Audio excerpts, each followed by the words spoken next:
Bon, alors, bonjour, bienvenue sur Partage la parole dans cette diffusion en direct. Mon nom est Benoît, j'espère que vous allez bien. On a Francis avec nous. On a peut-être d'autres personnes qui vont nous joindre en cours de diffusion. Le sujet qu'on a discuté la dernière fois, c'était le baptême. On parlait du baptême d'eau, du baptême de feu et d'un troisième baptême, peut-être, un genre de martyr. Le sujet qu'on va discuter aujourd'hui, c'est les dons de l'esprit et les fruits de l'esprit. Parce qu'ailleurs, discuter du baptême, c'est comme une suite logique. Ce n'est pas recevoir l'esprit. Comment on peut le reconnaître? Dans le milieu pentecôtiste, on nous dit que le parler en langue, ça arrive juste après ou pendant le baptême d'eau et que ça témoigne de notre baptême de l'esprit. Euh, donc, l'esprit serait supposé se manifester de cette façon-là. Hein, c'est ça qu'ils croient. Parce que dans plusieurs passages bibliques, on dirait que c'est le cas. Ils reçoivent l'esprit, ça dit, ils parlent en langue. Donc, je pense que ça arrive à toutes les fois. Mais ces mêmes gens-là nous disent aussi que par la puissance de l'esprit, on est projeté à terre, qu'on est pris de convulsions, ou que ça nous fait rire, sans arrêt, ou qu'on serait comme ivre. Ils nous disent aussi que si on ne parle pas en langue, ou si on ne tombe pas par terre, on n'a pas l'esprit. Et ensuite, ils se servent de ça pour discréditer les enseignements de toute personne qui ne manifeste pas ces effets-là, disant qu'ils ne sont pas inspirés de l'esprit, puisqu'ils n'ont pas l'esprit. Les dons de l'esprit sont bien plus que ces espèces de manifestations un peu factices. Ils doivent être surtout bibliques et cohérents. Et ils servent un but spécifique. Ils sont aussi une ombre de quelque chose de mieux encore. On va en discuter. Dans cette diffusion, je vais vous partager ce que j'ai découvert au sujet des dons de l'esprit. Et on va parler aussi des fruits de l'esprit, c'est deux choses distinctes. Et je vais faire une allusion, une distinction entre les dons et les fruits. Bien que complémentaires, ils sont néanmoins différents. Donc, je vais commencer par regarder chacun des dons dans son contexte biblique, et ensuite, on va regarder les fruits de l'esprit.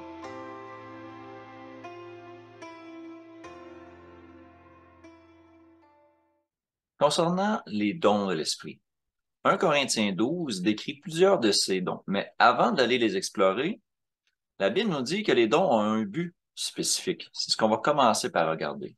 Donc, je suis dans 1 Corinthiens 12, 4, dans lequel ça dit il y a diversité de dons, mais le même esprit. Diversité de ministères, mais le même Seigneur. Diversité d'opérations, mais le même Dieu qui opère tout en tous. Ça, c'est fun aussi à le voir dans la King James. Diversité de dons, mais le même esprit, différentes administrations, on pourrait dire, mais le même Seigneur, et différentes opérations ou façons de fonctionner. Hein. Et ça dit, très important au verset 7, à chacun la manifestation de l'esprit est donnée. Pourquoi? Pour l'utilité commune. On nous dit en 1 Corinthiens 14, 12, en rapport aussi avec certains dons de l'esprit, il dit de même, vous, puisque vous aspirez aux dons spirituels, donc on parle clairement de ça, que ce soit pour l'édification de l'Église que vous cherchiez à en posséder abondamment. Donc, j'imagine que c'est une chose qu'on peut très bien demander à Dieu, à notre Seigneur. Mais le but des dons est l'édification de l'Église. C'est très important. On voit en Romains 12, 6 que ça dit, puisque nous avons des dons différents. Déjà ici, on fait une distinction, c'est pas tout le monde qui parle en langue, ok? Ou c'est pas tout le monde qui a le même don. Mais il dit, selon la grâce qui nous a été accordée, de par le mot même, don. Un don, c'est gratuit. C'est quelque chose que Dieu nous donne. Hein? Et ça dit que celui qui a le don de prophétie l'exerce selon l'analogie de la foi. On parle ensuite d'exercer son ministère ou d'exercer de l'enseignement ou d'exhorter. Donc, on voit que ça a une utilité. Les dons doivent servir à quelque chose, principalement. Donc, ça parle pas mal de ça, mais de le faire avec zèle, et que celui qui pratique la miséricorde le fasse avec joie. On s'en va 1 Pierre 4, 10. Comme de bons dispensateurs des diverses grâces de Dieu, que chacun de vous mette au service des autres le don qu'il a reçu. Donc, encore là, le don qu'on reçoit de Dieu doit servir aux autres. Donc là, on en fait le détail après au verset 11. Si quelqu'un parle, que ce soit comme annonçant les oracles de Dieu. Si quelqu'un remplit un ministère, qu'il le remplisse selon la force que Dieu communique. ainsi qu'en toute chose, Dieu soit glorifié. Donc, ici, on voit clairement que le but des dons, c'est l'édification et de s'ouvrir pour les autres. Et je fais un parallèle avec la parabole des talents. On en a parlé déjà dans une autre diffusion, dans le partage numéro 26, la parabole des talents et de la vie de noces. Sans la relire au complet, je rappelle juste à votre mémoire que dans cette parabole, je suis au verset Matthieu 25, verset 15. Donc, ça dit que le maître part, appelle ses serviteurs et tout ça. Il dit, il donna 5 talents à l'un, 2 à l'autre et à un troisième, et au troisième, d'accord? Et c'était indiqué à chacun selon sa capacité. Donc, première chose importante, c'est un don, c'est le maître qui les donne. Donc, il décide à qui il les donne. Ensuite, il donne à chacun selon sa capacité. Très important. Et là, ensuite, s'ensuit l'histoire de ceux qui avaient des talents, les font mettre à profit. Et un autre qui a peur, qui le cache et qui se fait chicaner, en fin de compte, qui se fait rabrouer à la fin parce qu'il n'a pas fait fructifier ce don, ce talent. Donc, c'est une parabole que je trouve intéressante en relation avec les dons de l'esprit. Donc, comme je disais, les dons sont donnés gratuitement selon la capacité de chaque individu. C'est Dieu qui en décide. Cette capacité-là, elle peut changer certainement avec la maturité spirituelle qu'on a en cours de route. Ils servent à édifier l'Église pour exercer le ministère, pour enseigner, diriger, exhorter, démontrer de la miséricorde, comme on a vu dans les versets. Et ultimement, ils servent à glorifier Christ et Dieu le Père. Alors, les dons, que sont-ils? C'est ce qu'on va aller voir dans les prochains versets.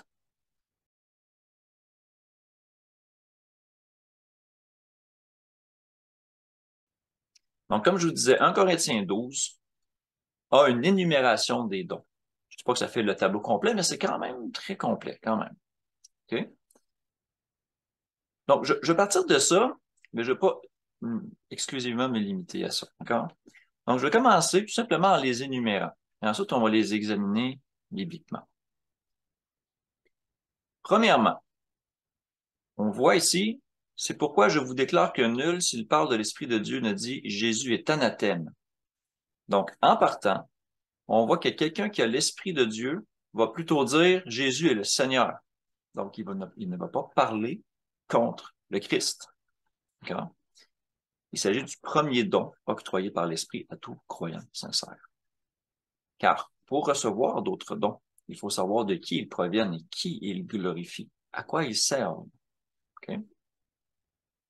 Ensuite, on a dans les dons qui sont énumérés ici en Corinthiens 12 et que je vais développer, on a une parole de sagesse, une parole de connaissance, la foi, le don des guérisons, le don des miracles, la prophétie, le discernement des esprits, la diversité des langues et l'interprétation des langues. C'est 2 dons séparés, mais je les regroupe en un pour les expliquer. Ensuite, on va parler des fruits de l'esprit. Donc là, je vais commencer, je vais me retourner au premier. Et on va regarder autant dans le Nouveau que dans l'Ancien Testament, est-ce que ces dons-là existaient? Est-ce que c'est quelque chose de nouveau? Qu'est-ce que ça veut dire vraiment dans une application plus concrète? Comment on peut le reconnaître dans notre vie, entre autres? Ou est-ce qu'on peut prier pour ce don-là pour pouvoir le manifester?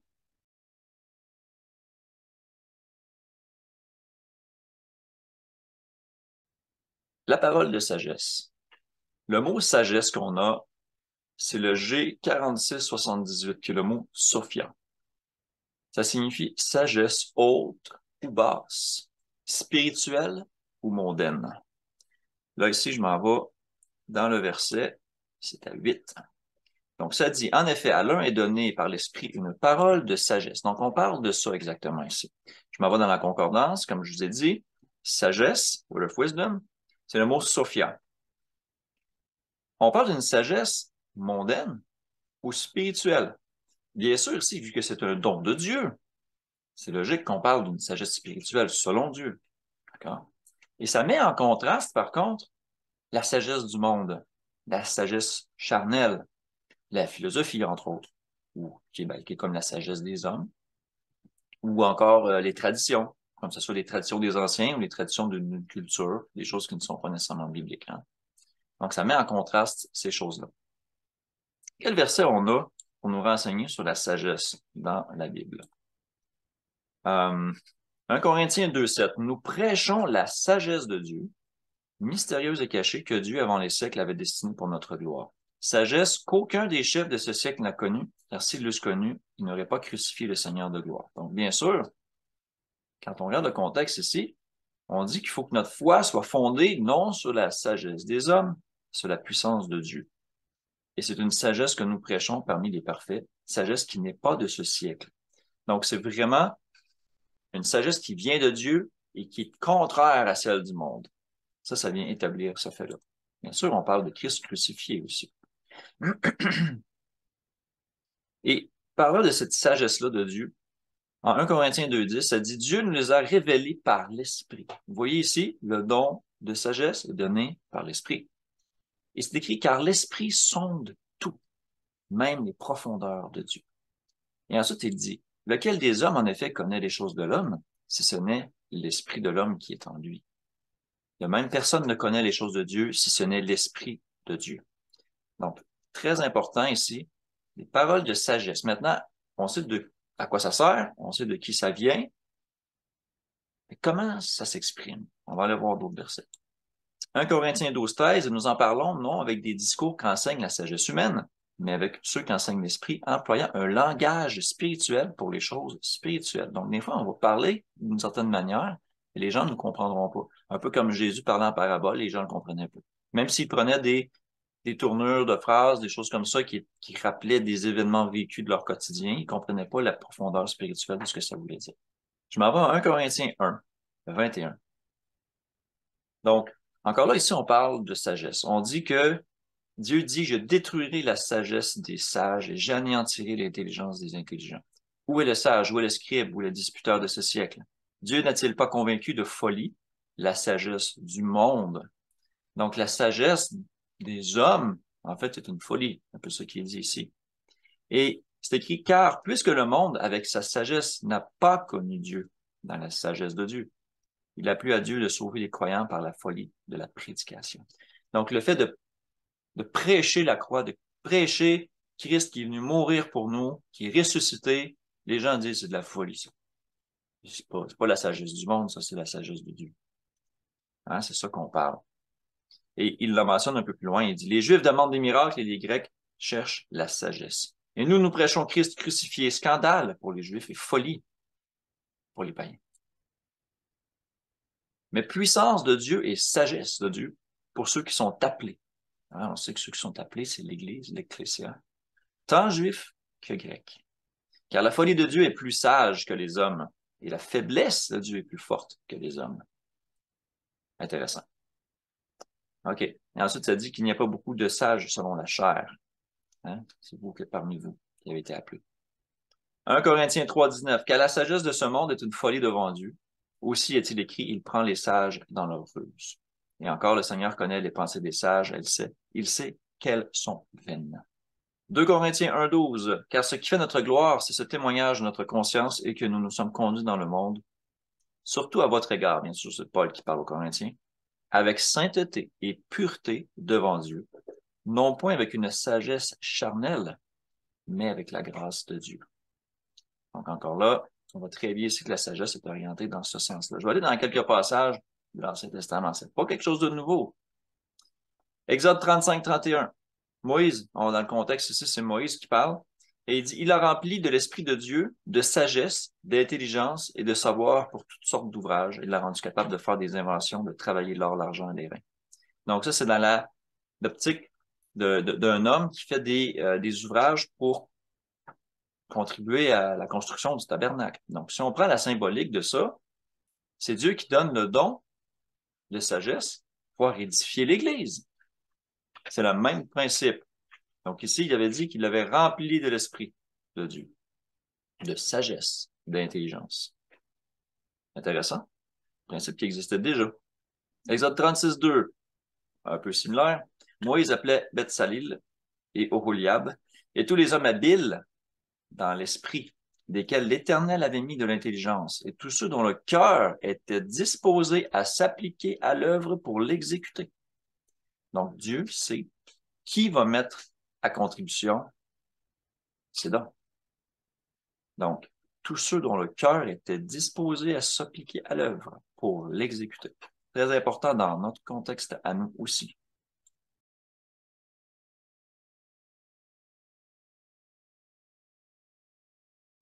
Ce qui m'amène à la parole de connaissance. Donc, on parlait d'une parole de sagesse, une parole de connaissance. C'est ce qui m'amène à Ésaïe 44, 25. D'accord. J'anéantis les signes des prophètes de mensonges et je proclame insensés les devins. Je fais reculer les sages et je tourne leur science en folie.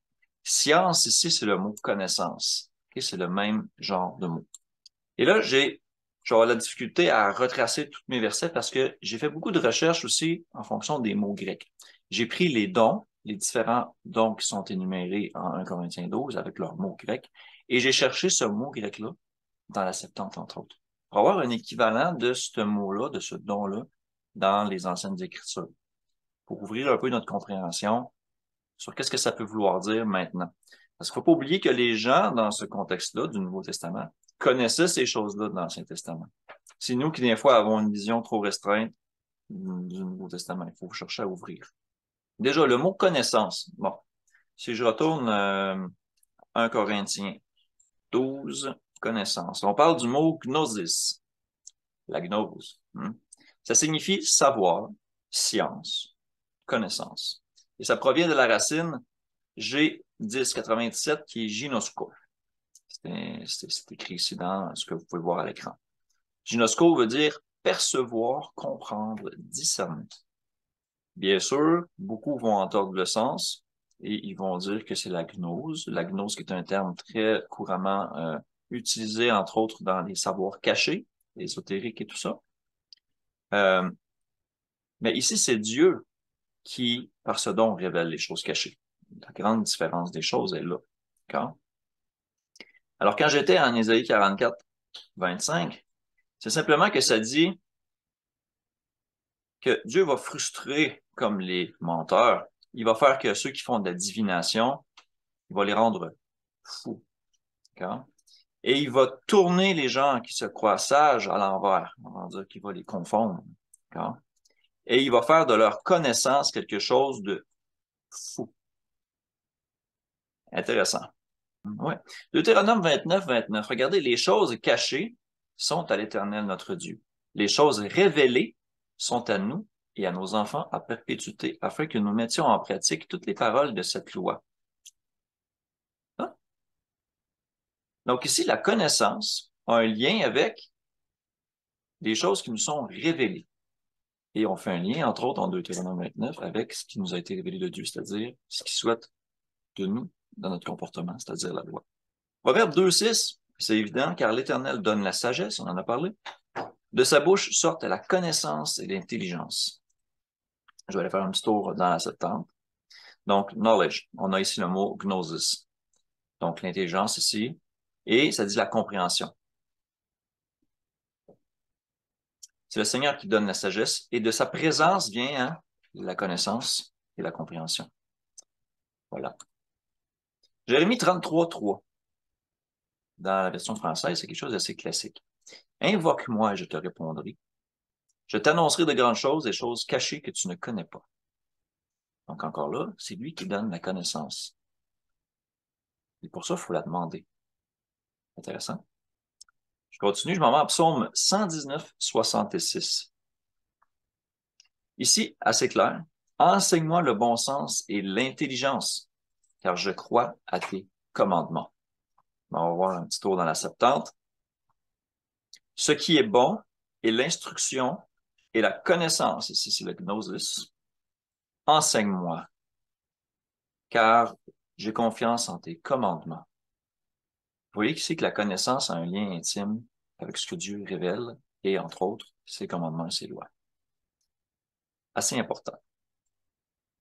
On s'en va ensuite à 1 Corinthiens 12, 9. On change de don.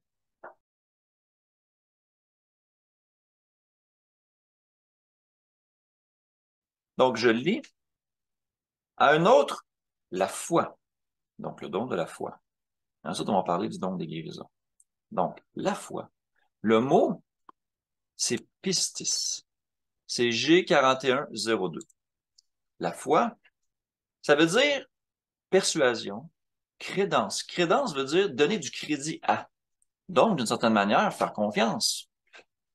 Avoir une assurance, croire en la parole de quelqu'un, par exemple. Si j'ai foi ou quelqu'un qui me dit quelque chose, je vais croire sur parole. D'accord? Et fait intéressant, la foi, ici, on dit que la foi est un don de l'esprit. Une grâce octroyée. Le pouvoir de croire en la parole de Dieu, ça ne vient pas de nous. Il suffit de lire Hébreux 11 pour en avoir un aperçu de ce que les gens font par la foi. Plein de choses dans l'Ancien Testament, dans le Nouveau Testament, ont été faites par la foi, et c'est un don de Dieu. Ce don existait aussi, donc, dans l'Ancien Testament. D'accord? Qu'est-ce qu'on a comme verset en rapport avec ça? Bien, je suis en Deutéronome 32, 20, et je vais aller dans la version française, parce que je trouve que c'est spécial comme différence.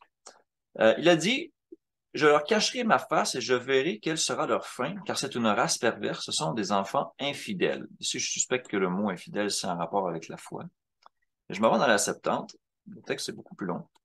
Ça dit, et voici, et il dit, je tournerai ma face contre eux et je leur montrerai, and I will show what will be to them, et je leur montrerai ce qui sera, ce qui leur arrivera dans les derniers jours, in the last times. Car c'est une génération pervertie ou tordue, fils dans lequel il n'y a pas de foi. Ici, c'est bien le mot pistis, foi. Intéressant, hein? C'est une génération qui n'a pas de foi. Et ici, là, dans le Deutéronome 32, on parle du cantique de Moïse, si je ne me trompe pas. Proverbe 15, 28. Le cœur du juste médite pour répondre, mais la bouche des méchants répand des méchancetés. Là, il ne semble pas y avoir d'élément de foi ici, hein. Je m'en vais dans la Septante. Les cœurs du juste méditent trust. Trust, la confiance, la foi, pistis. Donc, le cœur du juste médite la foi, ou médite par la foi. D'accord? Mais la bouche de l'impieux répond des mauvaises choses. Et les voies justes des hommes est acceptable pour le Seigneur, et par eux, même les ennemis deviennent des amis. On en parle un peu plus tard dans les fruits de l'esprit, la paix. Et ici, ce qui est intéressant, c'est qu'on voit que le mot foi ici signifie aussi avoir confiance. Trust. Trust, c'est d'être fidèle. Fidèle dans le sens qu'on est digne de confiance. Intéressant. On sait que si on a foi en Dieu, il est digne de confiance. Hein? Osée 2, 20. En ce jour-là, je traiterai pour eux une alliance avec les bêtes des champs, les oiseaux du ciel et les reptiles de la terre. Je briserai dans le pays l'arc, l'épée et la guerre, et je les ferai reposer avec sécurité. D'accord? Et là, ici, ça dit, je serai ton fiancé pour toujours. Je serai ton fiancé par la justice, la droiture, la grâce et la miséricorde. Encore là, ici, je ne vois pas de notion de foi. Je m'en vais dans la Septante. Voyons voir qu'est-ce que ça dit. Et je vais te fiancer ou t'épouser dans la foi. In trust, pistis, foi. Et tu reconnaîtras le Seigneur. Ça dit aussi ici que je t'épouserai dans l'éternité et à Charles espouse, c'est comme betroth. Betroth, ça veut dire que c'est vraiment fiançailles. OK? Je te fiancerai à moi dans la droiture et dans l'équité, entre autres le jugement, et dans la miséricorde et dans la compassion. Et ça dit aussi dans la confiance ou la foi. Super important, je trouve. OK, oui, effectivement, on a un décalage de 2 ou 3 versets peut-être. Je serai ton fiancé par la fidélité. Ici, le mot serait traduit par fidélité, mais ce qui est intéressant dans la Septante, c'est qu'on trouve le même mot pistis, qui est foi, qui est dans le Nouveau Testament. Donc, ça évite toutes les espèces de comparaisons avec l'hébreu qui, des fois, pas toujours la même chose. Habakkuk 2,4, ça aussi, ça parle de foi. Voici son âme s'est enflée, elle n'est pas droite en lui, mais le juste vivra par sa foi. Bien sûr, Septante. Ça dit que le juste vivra par ma foi. Ego, ma foi.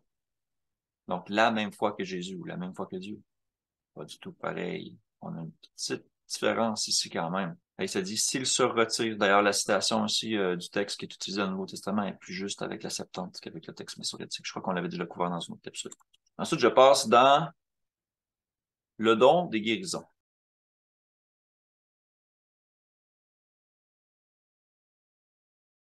Le don des guérisons aussi est d'actualité dans toute la Bible, en fait.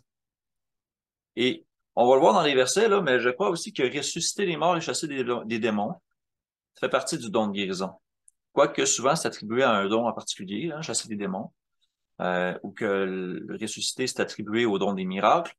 Quand on voit que c'est utilisé dans les récits, dans les versets, c'est associé, les deux sont associés. Donc, c'est à examiner. Le don des guérisons, un exemple de ça, en Acte 3:6, Pierre lui dit, je n'ai ni argent ni or, mais ce que j'ai, je te le donne. Au nom de Jésus-Christ de Nazareth, lève-toi et marche.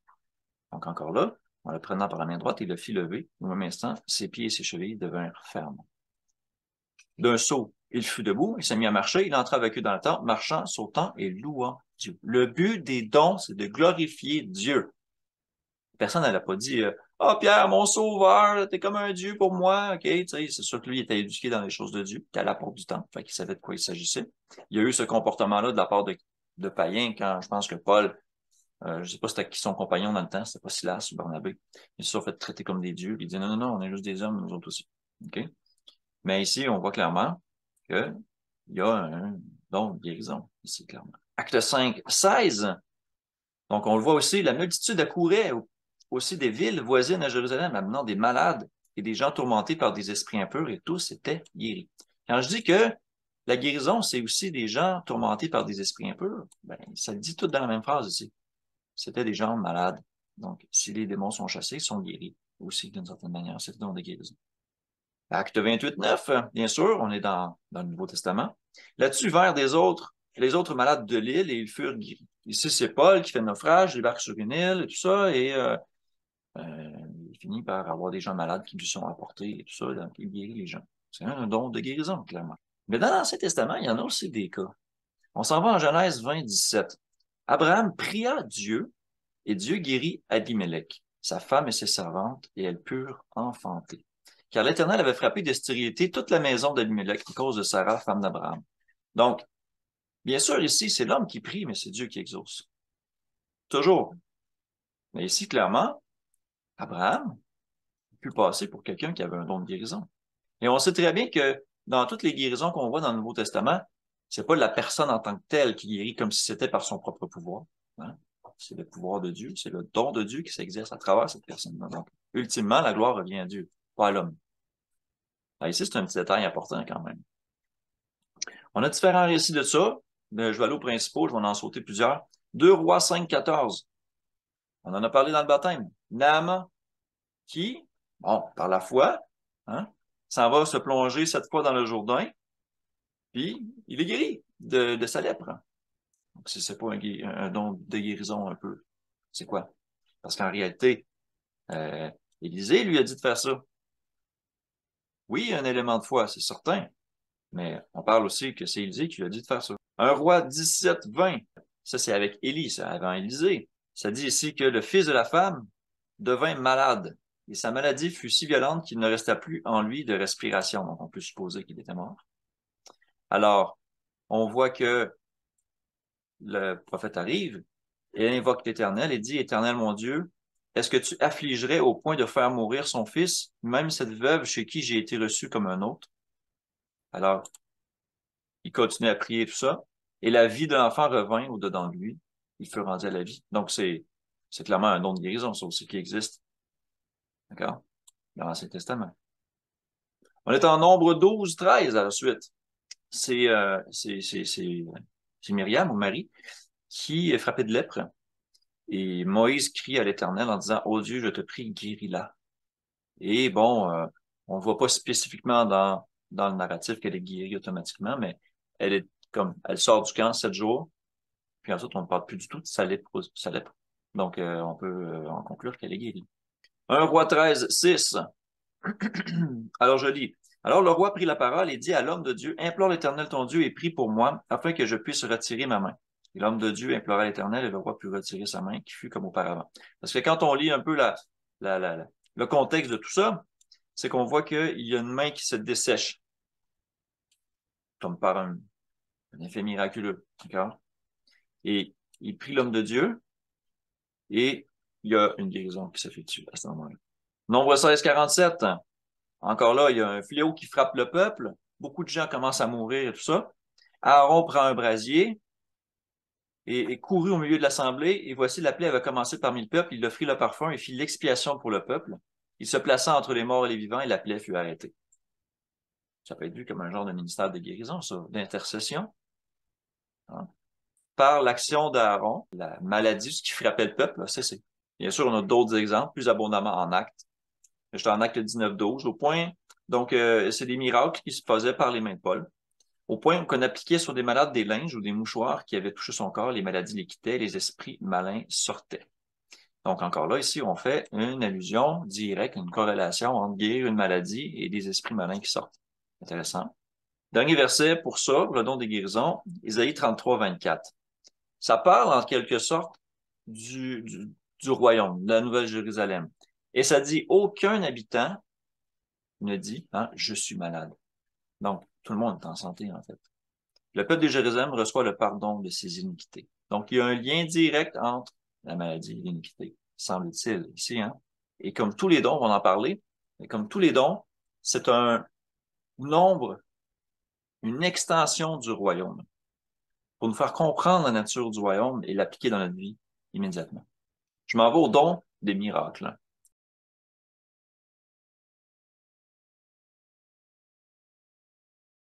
Qu'on peut lire en 1 Corinthiens 12, 10. Donc, ici, on en a plusieurs dans le même verset, mais on dit encore là à un autre le don d'opérer des miracles. Les miracles, dans leur nature, ne sont pas des guérisons. Ils sont pas des autres choses qu'on vient de discuter, là. C'est pas nécessairement un don en rapport avec la foi. C'est pas en rapport avec la connaissance. C'est pas en rapport avec la sagesse. Un don des miracles, plutôt, c'est quelque chose de particulier. J'en ai trouvé plusieurs exemples et je vais vous les partager. On a vu dans un verset que ça disait que différents miracles s'exerçaient par la main de Paul. On voyait que les gens étaient guéris. Est-ce que c'est juste ça? Il y a comme une catégorie d'événements qui sortent un peu de ces choses, on va dire, de base-là, de guérison, entre autres. Je vais vous en montrer quelques-uns. D'accord? Mais je vais les passer rapidement et je vais vous en faire une énumération maintenant, puis on va passer les versets après plus rapidement, ça va être plus léger. D'accord? Donc, don des miracles. Je vous demande de penser, par exemple, aux plaies d'Égypte, sous la main de Moïse, quand il transforme l'eau en sang du Nil. C'est un miracle, ça. OK? Bon ou mauvais, façon de parler, ça reste un miracle. Le fait d'ouvrir la mer par la main de Moïse, bien sûr, c'est Dieu qui l'a fait. Mais c'est par l'agent Moïse que ça s'est fait. Ensuite, ils arrivent au désert, il y a une source d'eau qui est pas bonne, et Moïse purifie l'eau. Il la rend potable. C'est un miracle, ça aussi. Pendant leur traversée au désert et tout ça, Moïse fait ouvrir la terre. Il y a un paquet de gens qui tombent dans la terre et qui meurent là. C'est pas un miracle, c'est quoi ça? Okay? Samuel, lors d'un discours devant le peuple, invoque l'Éternel et il se met à tonner un orage et à pleuvoir. Et tout le monde était dans la crainte de Samuel. Quand on parle aussi du prophète qui fait remplir les urnes d'huile et de farine, hein, il s'en va chez Élie, il s'en va chez la veuve, puis il dit l'huile et la farine ne manqueront jamais. Puis pendant longtemps, longtemps, là, constamment, ça revient. C'est un miracle, ça. Élie qui fait tomber le feu du ciel avec les prophètes de Baal. Élisée qui fait remonter de l'eau un outil de fer qui a été échappé. Il était en train de tailler du bois, puis là, il échappe sa hache ou un truc comme ça dit juste une pièce de fer. Ça tombe dans l'eau, puis là, il dit « Oh non, il est emprunté! » Fait que là, il va se ramasser dans le trouble un peu. Élisée arrive et le texte dit qu'il fait surnager le fer. Donc, ça remonte à la surface et il peut le récupérer. C'est pas un miracle, c'est quoi ça? On a d'autres exemples dans le Nouveau Testament, comme par exemple Paul qui se fait mordre par un serpent, qui n'a aucun effet. Ou encore Pierre qui marche sur l'eau, même si c'est de courte durée, il le fait. Hein? Donc, ce sont tous des exemples dont on va voir les passages. Donc, je vais les passer quand même rapidement. Exode 7, 9. Donc, si Pharaon vous parle et vous dit, faites un miracle, tu diras à Pharaon, prends ta verge et jette-la devant Pharaon, elle deviendra un serpent. Donc, ça, c'est un signe, c'est un miracle. D'accord? Donc, le don des miracles. Et là, bien sûr, Exode 7, 20, Aaron leva sa verge et il frappa les eaux qui étaient sur le fleuve, et sous les yeux de Pharaon et sous les yeux du serviteur, et toutes les eaux du fleuve furent changées en sang. D'accord? Donc, évidemment, Exode 14, 22, dans lequel la mer s'ouvre, on en a parlé. Exode 15, 25, dans lequel Moïse purifie l'eau. Moïse cria à l'Éternel, et l'Éternel lui indiqua un bois qu'il jeta dans l'eau, et l'eau devint douce. Intéressant. Nombre 16, 31, comme il achevait de prononcer toutes ces paroles, la terre qui était sous eux se fendit. La terre ouvrit sa bouche et les engloutit, eux et leur maison, avec tous les gens de Corée et tous leurs biens.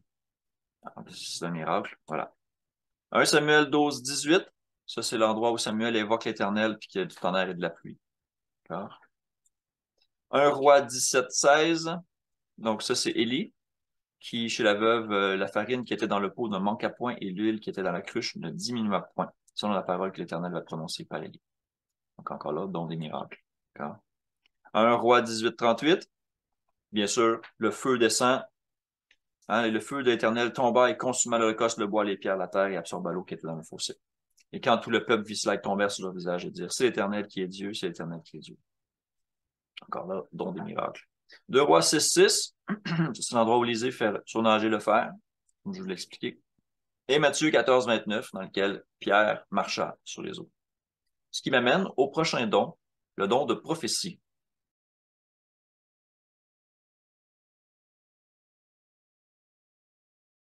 Ce qui est moins clair au sujet de prophétiser, c'est sa nature en tant que telle. Il y a beaucoup de confusion sur la nature de prophétiser. Est-ce que c'est de prédire l'avenir? Est-ce que c'est d'avoir une information que seule une personne connaît et qui est secrète? Est-ce que c'est de répéter la parole de Dieu, de juste la dire à voix haute? C'est un peu tout ça, OK? Principalement, c'est d'être envoyé et de dévoiler des choses spirituelles. Et la révélation provient toujours de Dieu. Donc, on va en voir quelques passages. Je suis en 1 Corinthiens 14, 1. Rechercher la charité, aspirer aussi aux dons spirituels, mais surtout à celui de prophétie. Maintenant, on va décrire un peu le don de prophétie, puis on le met en contraste avec le don des langues, d'ailleurs, en 1 Corinthiens 14. Donc, il y a quelques informations à glaner par là. Je m'en vais au verset 3. Celui qui prophétise, au contraire, parle aux hommes, les édifie, les exhorte, les console. OK? Donc, prophétiser sert aussi à édifier. Il faut qu'il soit compris s'il parle aux hommes.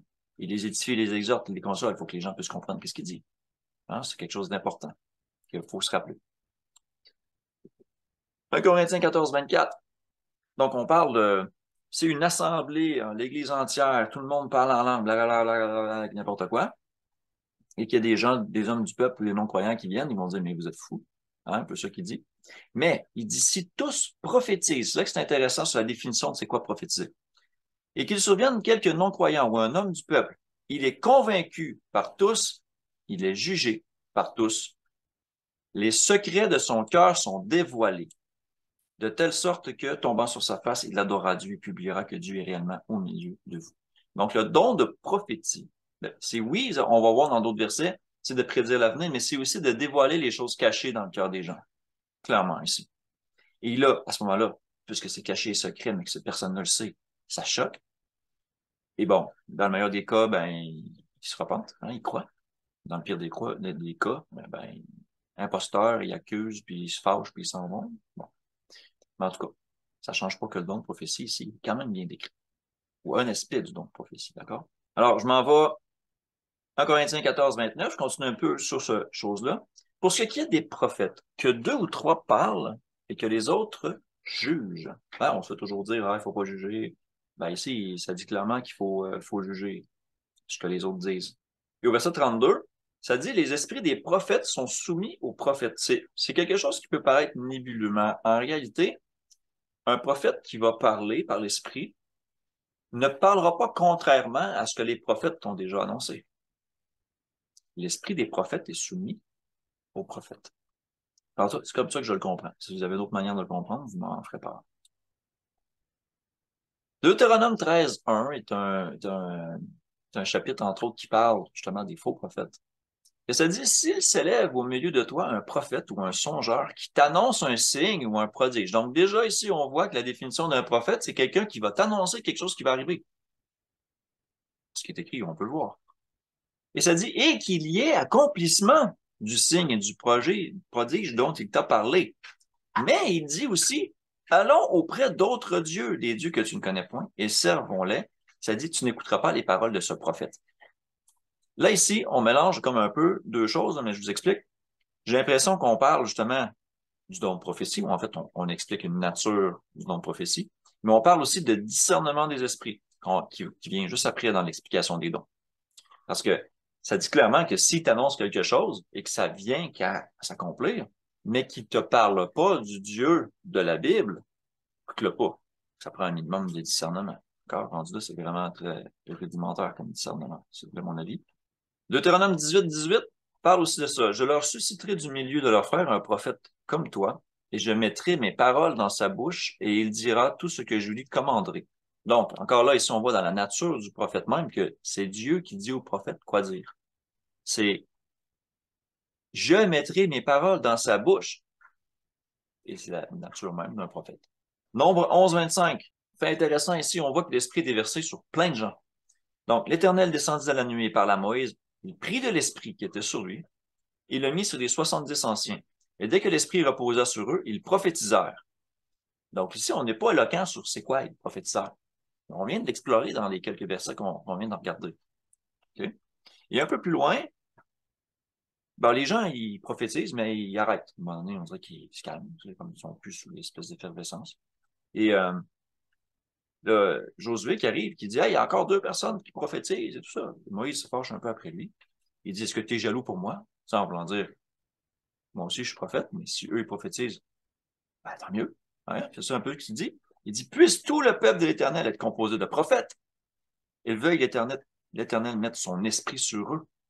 Donc, on voit que même ça, ce don-là, par l'esprit, existait dans l'Ancien Testament. C'est clair ici. 1 Samuel 10:6, on parle de Saul, qui venait d'être roi. Et Samuel lui annonce, il dit, l'esprit de l'Éternel te saisira. C'est une métaphore, bien sûr. Et tu prophétiseras avec eux et tu seras changé en un autre homme. Et éventuellement, tout ça arrive dans la suite des choses. Donc, encore là, on n'est pas éloquent sur c'est quoi prophétiser. Mais ce qui est intéressant, c'est qu'on voit qu'il y a un lien entre l'Esprit de Dieu et le fait de prophétiser. Pareil comme dans le Nouveau Testament, exactement pareil. 1 Roi 22:17, le roi demande à ses prophètes, hein, qu'est-ce qui va se passer, qu'est-ce que je dois faire et tout ça. Et là, Michée arrive, qui apparemment n'était pas aimé. On le voit dans le récit d'un roi 22. Michée répondit, je vois tout Israël dispersé sur les montagnes comme des brebis qui n'ont point de berger. Et l'Éternel dit, ces gens n'ont point de maître, que chacun retourne en paix dans sa maison. Et là, le roi se fâche. Et le roi d'Israël dit à Josaphat, ne te l'ai-je pas dit, il prophétise sur moi rien de bon. Il ne prophétise que du mal. Intéressant. Hein? Donc, encore là, il dit, je vois tout Israël dispersé dans les montagnes. Donc, ça veut dire qu'il s'est fait révéler ce qui allait se passer dans le futur, clairement. En Juge 6:8, ouais, je sais que je me promène un peu, ça dit que l'Éternel envoya un prophète aux enfants d'Israël. Il leur dit, ainsi parle l'Éternel, le Dieu d'Israël. Je vous ai fait monter d'Égypte et je vous ai fait sortir de la maison de servitude. Je vous ai délivré de la main des Égyptiens, de la main de tous ceux qui vous opprimaient. J'ai chassé devant vous et je vous ai donné le pays. Alors, c'est comme si il prenait les paroles de Dieu et qu'il allait les répéter au peuple. Donc, on voit qu'ici, le texte l'appelle prophète. 1 Samuel 9:9, on parle carrément de Samuel. Donc, ça dit, autrefois en Israël, quand on allait consulter Dieu, on disait, venez et allons au voyant. Car celui qu'on appelle aujourd'hui le prophète s'appelait autrefois le voyant. Donc, quelqu'un qui voit ce qui va arriver. Et on sait que c'est Dieu qui révèle ces choses-là. C'est pas comme par une espèce de don mystique, un truc comme ça. On sait que c'est des dons que Dieu octroie. Et que c'est pour la gloire de Dieu. Toujours. Donc, ici, c'est juste une petite notion qui passe comme ça. Et plus tard, Samuel confirme que c'est lui le voyant. 2 Rois 8:9, encore là, il y a comme une prophétie qui se fait ici. C'est assez troublant quand même. c'est Élisée et le roi, ou plutôt un assistant du roi, qui est envoyé vers Élisée, d'accord? Le roi est malade et tout ça, puis il lui dit, va voir le prophète, voir qu'est-ce qu'il va dire si je vais guérir de cette maladie-là. Alors Élisée lui dit, va, hein, dis-lui, tu guériras. Mais l'Éternel m'a révélé qu'il mourra. Donc, ici, c'est comme, oh, OK, un petit peu, le prophète, il a vu qu'elle allait mourir, mais il a dit au serviteur, va dire à ton roi, ah, c'est beau, tu vas guérir. OK? On peut croire ici que c'est du mensonge, mais en fait, c'était justement pour que le reste de l'histoire ait suite. OK? L'homme de Dieu arrêta son regard sur Azaël, le serviteur, le fixa longtemps, puis il pleura. Qu'est-ce qui s'est passé? Qu'est-ce qu'il a vu? Alors, le serviteur dit, mais pourquoi mon Seigneur pleure-t-il? Élisée lui répondit, parce que je sais le mal que tu feras aux enfants d'Israël. Tu mettras le feu à leur ville forte et tu tueras avec l'épée leurs jeunes gens. Tu écraseras leurs petits enfants et tu fendras le ventre de leurs femmes enceintes. C'est plutôt raide. Et Azaël dit, mais moi, je suis rien, hein? C'est un petit peu ça que je résume. Il dit, moi, je suis qui pour faire toutes ces grandes choses-là? Et il les a dit, l'Éternel m'a révélé que tu seras roi de Syrie. Et dans la suite des choses, il retourne à son roi, il dit, ah, tu vas guérir, tu vas guérir. Finalement, le roi meurt, et c'est lui qui prend sa place, qui devient roi de Syrie. Et il se passe comme ce qui s'est passé, comme il avait dit, mais des années après. Donc, les prophéties, parfois, sont pas toujours immédiates. Ça peut prendre beaucoup de temps avant que ça se réalise. D'accord, ça, c'est un autre petit bout d'écriture qui parle de prophétie. En fait, là, c'est quelque chose qui n'a pas été révélé au prophète, et il l'avoue lui-même. Donc, c'est un enfant qui se cogne la tête au champ et tout ça, puis là, ça dit que l'enfant meurt, elle le prend, elle le met dans sa chambre, ferme la porte, puis elle dit à son mari, il faut que j'aille voir l'homme de Dieu. Là, il dit, pourquoi tu vas aller vers lui aujourd'hui? C'est ni une nouvelle lune, ni sabbat, tout ça, mais tout va bien. Fait qu'elle part, elle s'en va le voir. Et l'homme de Dieu, il envoie son serviteur pour lui dire qu'est-ce qui se passe. Parce que là, il dit, on peut voir ici, elle partit donc et se rendit vers l'homme de Dieu, sur la montagne du Carmel, et l'homme de Dieu, l'ayant aperçu de loin, dit à Gehazi, son serviteur, voici cette Tsunamite. Maintenant, cours donc à sa rencontre et dis-lui, te portes-tu bien? Ton mari et ton enfant se portent-ils bien? Elle répondit, bien. Et dès qu'elle fut arrivée auprès de l'homme de Dieu sur la montagne, elle embrassa ses pieds. Non, on voit ici, mais l'homme de Dieu dit, laisse-la, car son âme est dans amertume, et l'Éternel me l'a cachée et me ne l'a point fait connaître. Donc ici, clairement, le prophète dit, il se passe quelque chose, puis Dieu m'a pas averti, fait que laisse-la faire, il faut que je sache ce qui se passe. Okay? Mais il savait qu'elle était dans l'amertume. Bon. Et ensuite, s'ensuit tout le reste où il se déplace et il s'en va exercer un autre don, le don de guérison, pour redonner la vie au garçon.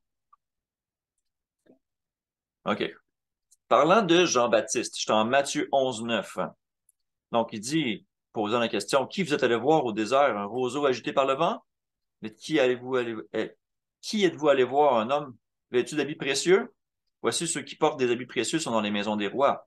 Qu'êtes-vous donc allé voir, un prophète? Oui, vous dis-je, et plus qu'un prophète. Donc, Jean-Baptiste, même s'il ne se déclarait pas lui-même ainsi, Jésus déclare que Jean-Baptiste était un prophète. Qu'est-ce que Jean-Baptiste faisait?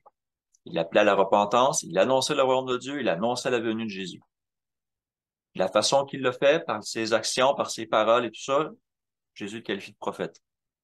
Donc ça, c'est toutes des choses à garder en tête quand on veut discerner c'est quoi le don de prophétie. Dans la narration de Actes, chapitre 21, verset 10, il y a justement une prophétie qui est faite. Entre autres, ça parle de Philippe l'évangéliste, qui avait 4 filles vierges qui prophétisaient. Ben, on n'en dit pas plus sur ce qu'ils font ou ce qu'ils disent exactement. Mais ça dit, comme nous étions là depuis plusieurs jours, un prophète nommé Agabus descendit de Judée et vint nous trouver. Il prit la ceinture de Paul, se lia les pieds et les mains et dit, voici ce que déclare le Saint-Esprit. L'homme à qui appartient cette ceinture, les Juifs le lieront de la même manière à Jérusalem et le livreront entre les mains des païens.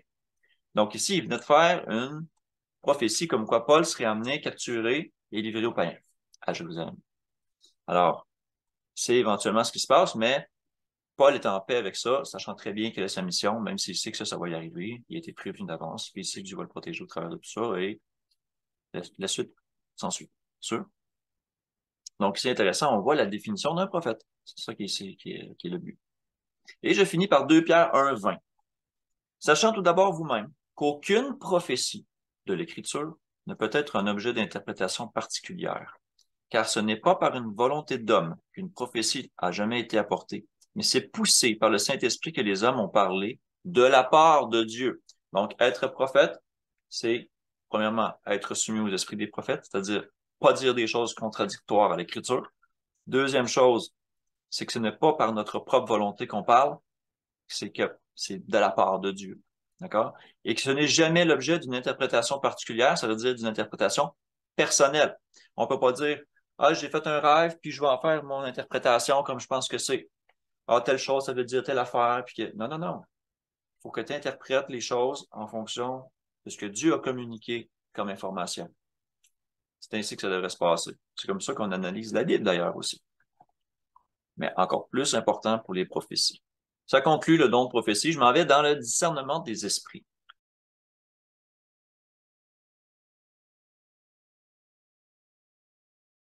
Le discernement des esprits, c'est premièrement de reconnaître si une personne se tient avec Dieu ou non. Okay? Et dans ma perception des choses, ça nécessite quand même plusieurs autres dons.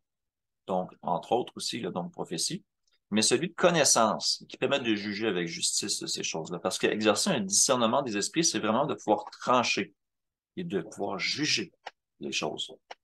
Donc, c'est un don qui, je crois, marche en collaboration avec d'autres aussi. Okay? Comme on a vu que parfois le don de prophétie marche en collaboration avec le don de guérison, et etc.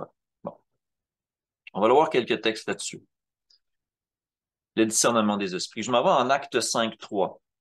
Donc, c'est Ananias et Saphira, sa femme, qui ont vendu une propriété et qui arrivent avec l'argent qu'ils déposent aux pieds des apôtres et tout ça, mais il avait gardé une partie. Hein? Alors, Pierre, ça lui avait été révélé par l'Esprit, c'est comme c'est la prophétie, mais en même temps, c'est un discernement des esprits. Parce que il dit carrément, pourquoi Satan a-t-il rempli ton cœur au point que tu montres au Saint-Esprit que tu as retenu une partie du prix du champ? Et ensuite, il donne une chance. Il donne une chance à Saphira. Il donne une chance. Il dit, dis-moi, est-ce à un tel prix que vous avez vendu le champ? Oui, répondit-il, c'était ce prix-là. Alors Pierre lui dit, comment vous êtes-vous accordé pour tenter l'Esprit du Seigneur? Voici ceux qui ont enseveli ton mari sont à la porte et ils t'emporteront. Au même instant, elle tomba aux pieds de l'apôtre et expira. Donc, ça, c'est comme un mélange de différentes choses, je dirais. Il y a de la prophétie là-dedans, il y a le miracle même, puis il y a le discernement des esprits, je crois.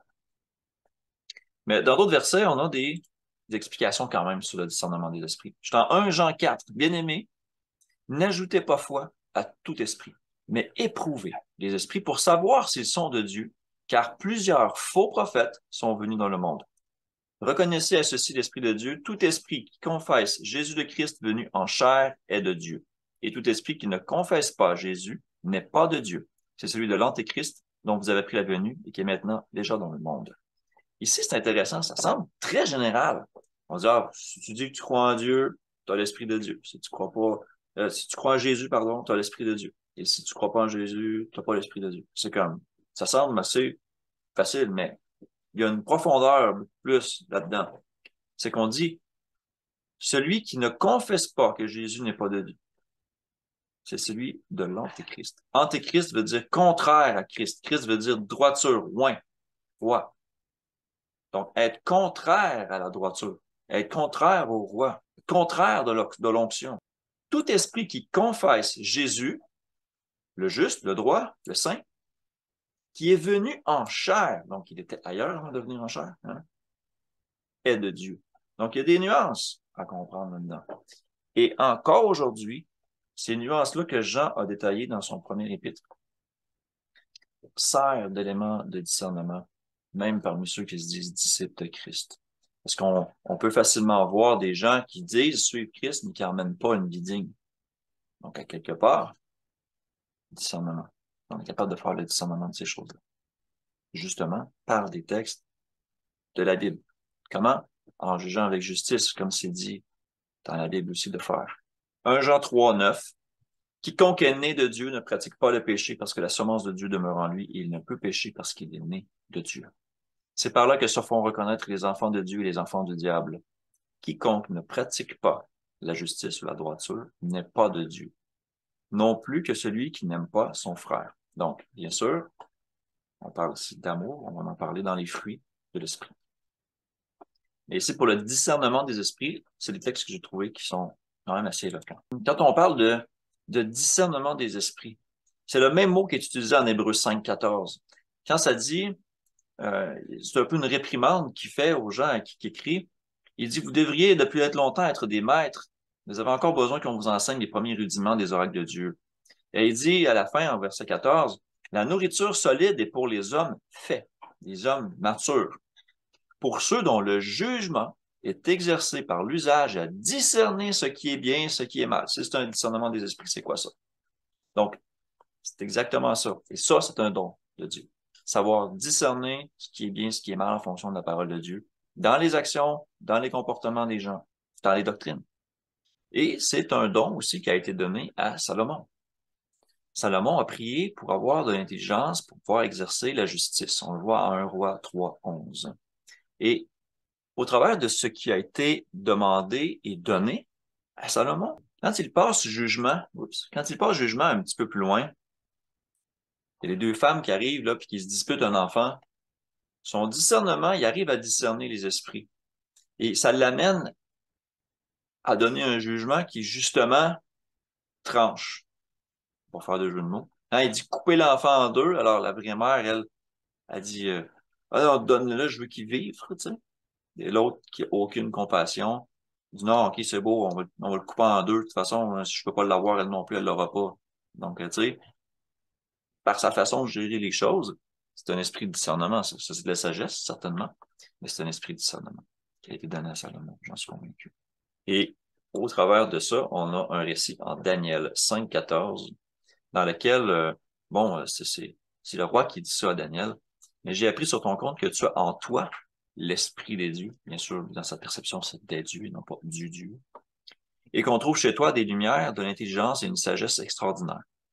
Donc, bien sûr, ici, on dit que c'est la connaissance, l'intellect, la sagesse. Hein, ici, on a le mot Sophia, entre autres. Donc, clairement, ici même, Daniel avait un discernement pour pouvoir interpréter les rêves, entre autres, pouvoir comprendre la parole, pouvoir comprendre un peu ce qui se passait dans la cour du roi, de tout ça. Certainement, il avait un long discernement des esprits. Je termine avec Philippiens 1,10. Donc, encore là, c'est Paul qui parle aux Philippiens. Il dit, « Et ce que je demande dans mes prières, c'est que votre amour augmente de plus en plus en connaissance et en pleine intelligence, pour le discernement des choses des meilleures, afin que vous soyez purs et irréprochables pour le jour de Christ, remplis du fruit de justice qui est par Jésus le Christ, à la gloire et à la louange de Dieu. » Beaucoup d'éléments juste dans ces deux versets-là, OK? Mais clairement ici, on parle d'un discernement des meilleures choses.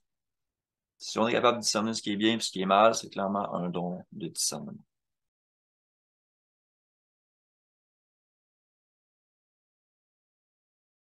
Ce qui m'amène à un sujet controversé, du don des langues. Sans m'étaler longuement dans ce sujet-là, on va quand même en regarder les aspects clés. OK? Parce que les langues, le don des langues, là, c'est pas de parler en charabia. D'accord? Il s'agit d'une diversité de langues. 1 Corinthiens 12 est explicite là-dessus. De parler miraculeusement une langue que l'on n'a jamais apprise. Ça, c'est un don exceptionnel. C'est prouvé par le point qu'il est souvent écrit, comme on voit dans les passages, j'ai reçu l'esprit, mettons, ça dit, et les entendait prophétiser et parler en langue. Nous savons que le fait de prophétiser édifie, exhorte, console les gens. Donc, il faut qu'ils soient compris. Donc, si il prophétisait et parlait en langue, il parlait pas n'importe quoi. Il parlait d'une manière qu'on puisse les comprendre. Quoique ça peut être une autre langue, par contre. D'accord? Dans les textes qu'on va voir, il est complètement inutile d'avoir un interprète si on parle une langue en charabia que personne ne peut comprendre. Celui qui interprète quoi? Aucune référence. Il fait juste dire n'importe quoi. De plus, les dons, comme j'ai expliqué, servent à glorifier Dieu, à faire avancer son royaume sur terre. Comment parler en charabia va glorifier Dieu? Aucunement. Mais si je parle une langue étrangère, oui, ça permet à d'autres personnes d'une autre culture, d'une autre langue, d'entendre l'Évangile. Et c'est exactement ce qui s'est passé en acte 2, suite au déversement d'esprit, entre autres, qu'on va voir. Et ainsi, le don des langues doit servir à l'édification, à l'exhortation, à la prophétisation. Et ça passe toujours par des paroles intelligibles. Toujours. Il était noté ici que Jésus, ne parle pas en langue, blablabla, n'importe comment, ni Jean-Baptiste. Pourtant, ils étaient tous deux remplis de l'Esprit Saint. Et le parler en langue n'est pas un absolu qui doit absolument prouver que le baptême de l'Esprit a eu lieu. C'est pas vrai, ça. Donc, on va aller voir quelques textes en rapport avec ça. Je commençais avec 1 Corinthiens 14, 10. Donc, on va aller voir ça. Bien sûr, 1 Corinthiens 14 est abondant sur le sujet des langues. On va juste regarder quelques versets qui permettent vraiment d'éclaircir toute la dynamique des choses, pour peu qu'on soit honnête. D'accord? 1 Corinthiens 14, 10. Quelque nombreuses que puissent être dans le monde les diverses langues, il n'en est aucune qui ne soit une langue intelligible. Il dit tout simplement que toutes les langues qui existent, là, ils sont intelligibles. Donc, le parler en langue, c'est des langues intelligibles. C'est ça qu'il vient de dire ici. Et il confirme au verset 11, si je connais pas le sens de la langue, ça servira à rien. Hein? C'est un peu ça qu'il dit, qu'il explique. Au verset 19, il confirme tout ça en disant, dans l'Église, j'aime mieux dire 5 paroles avec mon intelligence, c'est-à-dire en pensant à ce que je dis, puis en expliquant dans une langue que l'autre peut me comprendre, afin d'instruire aussi les autres, que 10 000 paroles en langue que personne ne comprend. Parce que le but des langues, ou le but de n'importe quel don, c'est d'édifier l'Église. C'est pour ça qu'il spécifie un peu plus haut ici, celui qui parle en langue s'édifie lui-même. En Corinthiens 14, 4, il s'édifie lui-même. Il n'y a personne qui le comprend, fait qu'il a l'air hot. Il s'édifie lui-même. OK? Pourtant, tous les dons sont là pour édifier l'Église. On l'a vu, on l'a mis au clair au début dans les buts des dons.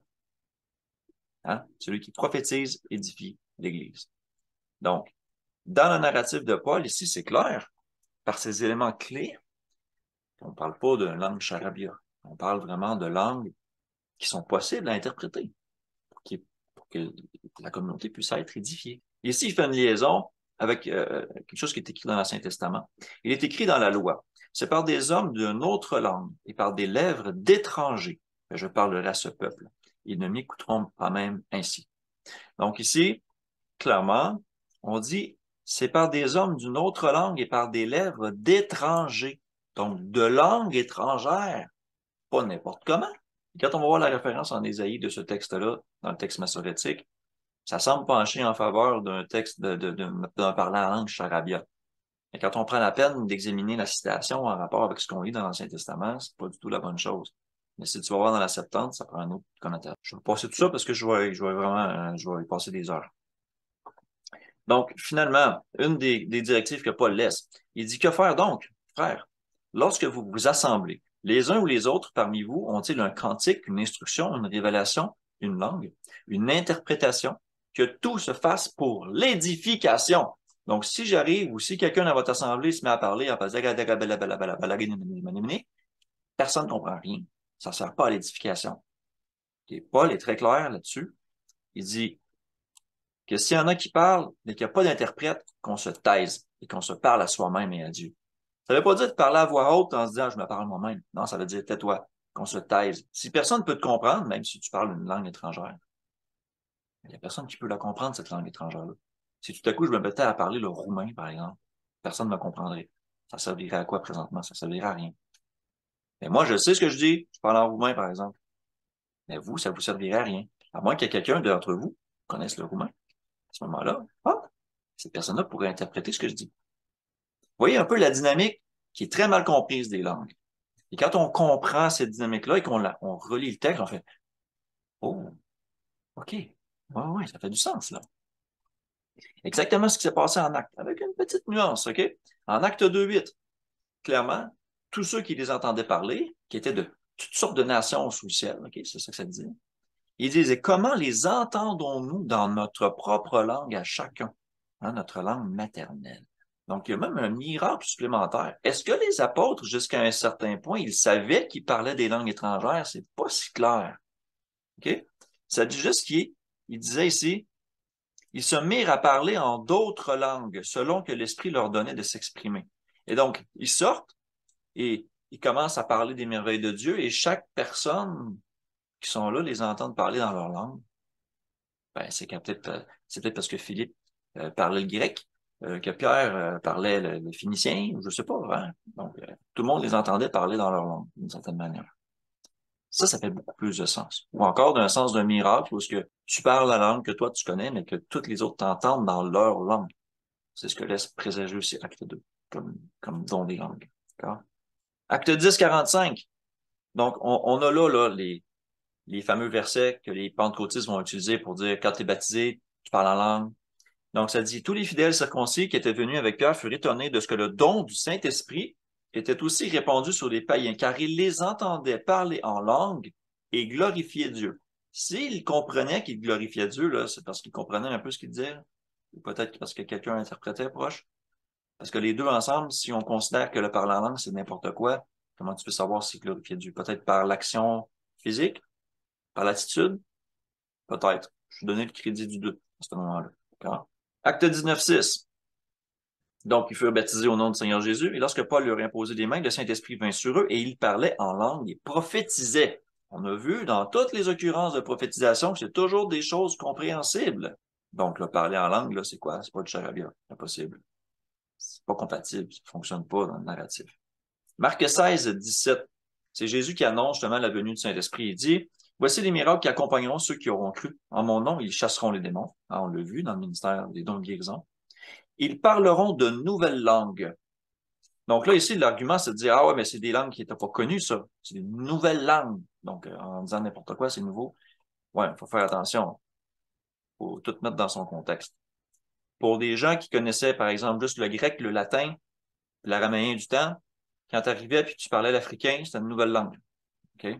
Donc, il faut comprendre que dans le contexte qui était là, une nouvelle langue, c'est dans cette optique-là, dans ce cas. Pour l'instant, je fais un petit pause sur le sharing du sword. Je vais finir sur diversité des langues et interprétation des langues.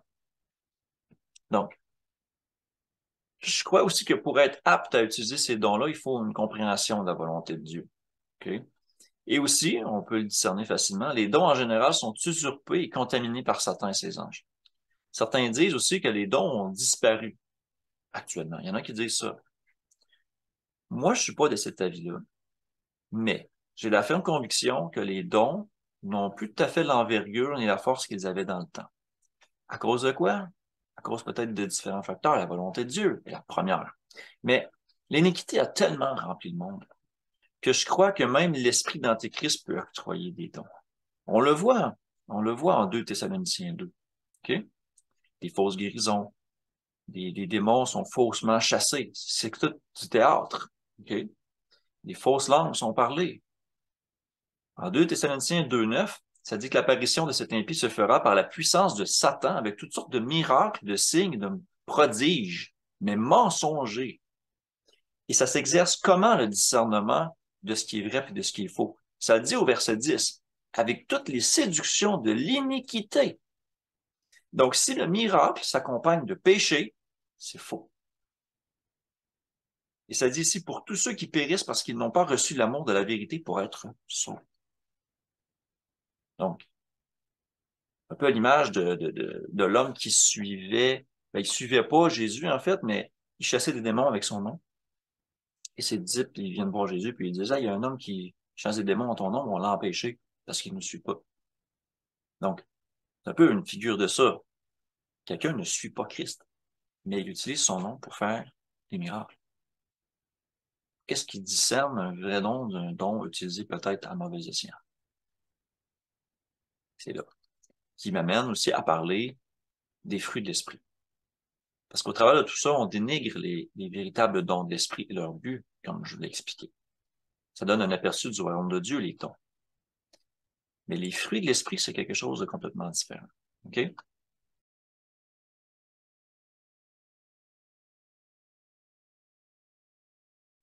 Les fruits de l'esprit, principalement, sont cités en Galates 5, 22. OK? On va en faire le tour un à un.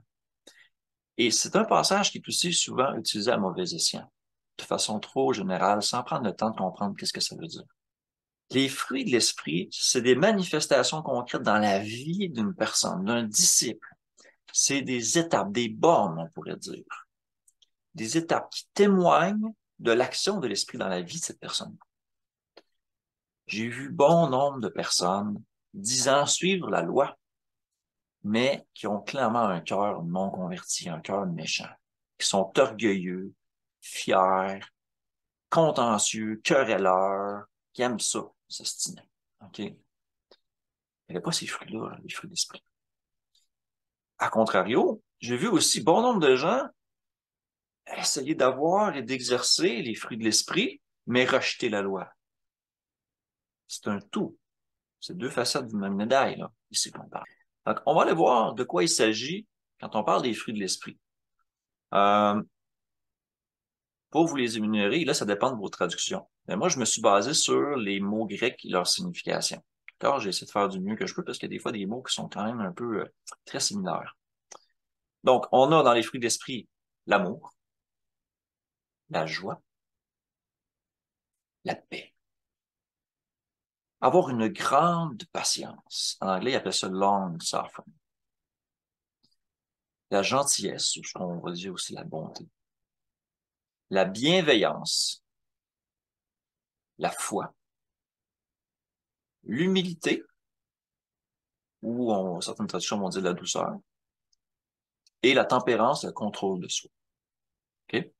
Donc, on va les passer, et je vais vous amener dans le texte qui parle de ça. Je vais essayer de vous le résumer avec quelques versets bibliques vraiment pour pas trop s'éterniser, mais on va voir que les fruits qui sont là ont plus de profondeur que ce qu'on pense quand on se donne la peine d'investiguer un peu ce que ça veut dire, puis comment ça s'exprime dans les Écritures en général. Qu'est-ce que ça veut dire dans nos vies actuellement? Donc là, je vais vous repartager mon écran. Parfait. Alors, voilà, je suis en Galates 5:22. Dans la traduction Louis II, ça dit, mais le fruit de l'esprit, c'est l'amour, la joie, la paix, la patience, la bonté, la bénignité, la fidélité, la douceur, la tempérance. OK. Examinons-les maintenant dans leur concordance, savoir de quoi qu'on parle exactement. Donc là, je vais vous laisser cette image-là à l'écran et je vais vous parler du premier fruit, c'est l'amour.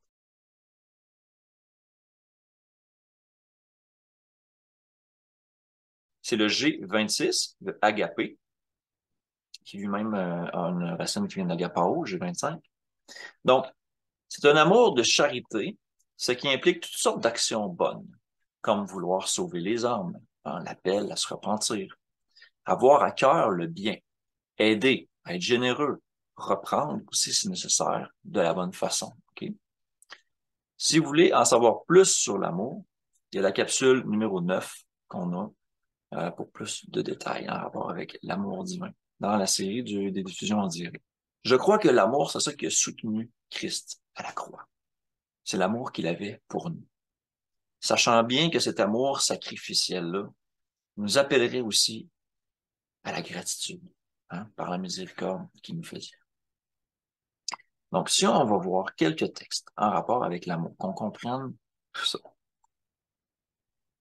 Eh bien, évidemment, Lévitique 19-18. Tu ne te vengeras pas. Tu ne garderas pas de rancune contre les enfants de ton peuple. Tu aimeras ton prochain comme toi-même. Et là, je vous invite à lire le Lévitique 19, tout ce qui vient avant. Pour comprendre, on ne parle pas d'un amour du monde ou d'une interprétation d'amour en général. On parle d'un amour qui est délimité en fonction de ce qui est écrit. Pour en comprendre comment Dieu le comprend, comment il nous l'a communiqué. On a l'équivalent, bien sûr, de l'amour de Dieu en Deutéronome 6:5. Tu aimeras l'Éternel ton Dieu de tout ton cœur, de toute ton âme, de toute ta force, et ses commandements que je te prescris aujourd'hui seront dans ton cœur. On est là. C'est ce que Jésus nous a prescrit aussi, c'est ce qui est encore vu aujourd'hui. Ça, c'est la définition de l'amour. Maintenant, si on s'en va un petit peu plus dans le détail des actions de ces choses-là, on s'en va au prophète Ézéchiel 18. Donc, il parle de quelqu'un qui est juste. Et il dit, bon, qui ne mange pas sur les montagnes, on dirait qu'il ne fait pas d'idolâtrie, qui ne lève pas les yeux vers les idoles, qui ne déshonore pas la femme de son prochain, c'est-à-dire qu'il s'abstient d'adultère, il n'opprime personne, qui ne prend point de gage, donc, donne-moi ça, je te donne de l'argent en attendant que tu puisses me rembourser, OK? Donc, ne pas prendre de gage. Il ne commet point de rapine. Rapine, c'est de kidnapper, de voler des choses, OK? Bon, surtout des personnes en particulier. Qui donne son pain à celui qui a faim et qui couvre d'un vêtement celui qui est nu. Il détourne sa main de l'iniquité, il n'exige ni intérêt, ni usure. S'il prête de l'argent, il n'exige pas d'intérêt. Il observe mes ordonnances et suit mes lois, il ne mourra pas. Donc ici, on a un petit peu plus de détails. Toutes ces choses-là, là, c'est la définition de l'amour, selon Dieu. Donc, ça fait beaucoup plus large que ce qu'on veut juste nous faire croire dans le Nouveau Testament, par exemple. OK. Ésaïe 1, 17. Apprenez à faire le bien, recherchez la justice, protégez l'opprimé, faites droit à l'orphelin et défendez la veuve. Donc, les orphelins et les veuves, c'est des gens qui sont vulnérables, même dans notre société aujourd'hui. Les orphelins, c'est des gens qui n'ont plus de parents. On devrait les traiter d'une manière distincte, leur montrer de la compassion et de l'amour. Et les veuves, qui n'ont plus de mari non plus, qui n'ont plus de tête dirigeante dans leur maison, on devrait aussi essayer de les aider, de les défendre dans leur combat, hein, avec le monde, avec leur entourage, peut-être avec leur famille qui les accepte plus ou des choses comme ça. Donc, voilà.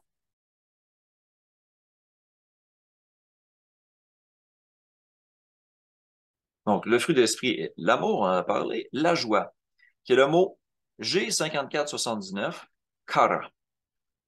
Donc, la joie, quand on cherche ce mot-là dans la Septante, on retrouve toujours un lien avec le fait d'obéir. Ceux qui obéissent sont joyeux. Okay? Ils vont se réjouir dans les fêtes. Ils vont se réjouir de la miséricorde de Dieu aussi quand ils ont fait des mauvaises choses et qu'ils obtiennent miséricorde.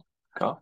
Et dans le Nouveau Testament, la joie est très souvent liée aux persécutions. Ça peut sembler étrange pour certaines personnes, mais sachant que si on est persécuté, on a à se réjouir parce que nous sommes dans le bon chemin.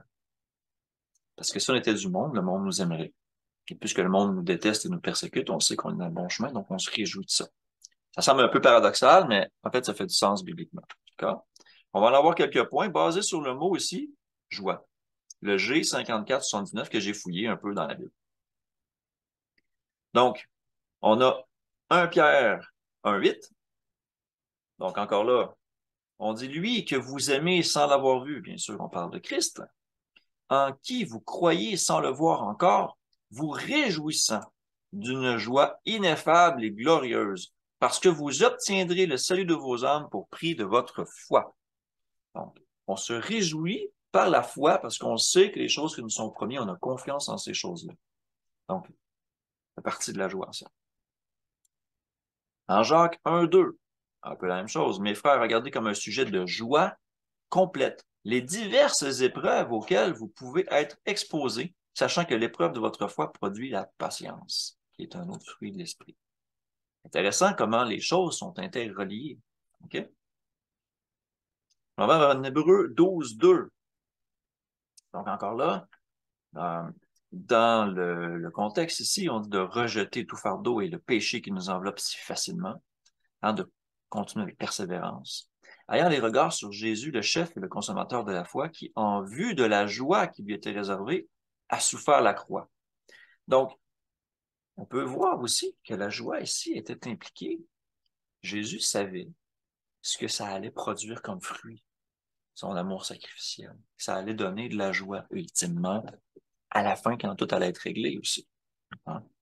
En Acte 8, on a les dons de guérison qui s'expriment, des esprits impurs, tout ça, des démoniaques qui sont guéris. Et ça dit, il y eut une grande joie dans la ville. Donc, on peut voir ici la relation entre le don de l'esprit qui exerce quelque chose et le résultat, le fruit de, et la joie. C'est fascinant. Fruit de l'esprit est une conséquence d'un des dons. Je trouve ça que je trouvais ça que c'était beau. Proverbe 29, 6. Il y a un piège dans le péché de l'homme méchant, mais le juste triomphe et se réjouit. Un grand piège est mis devant l'homme qui pêche, le pécheur.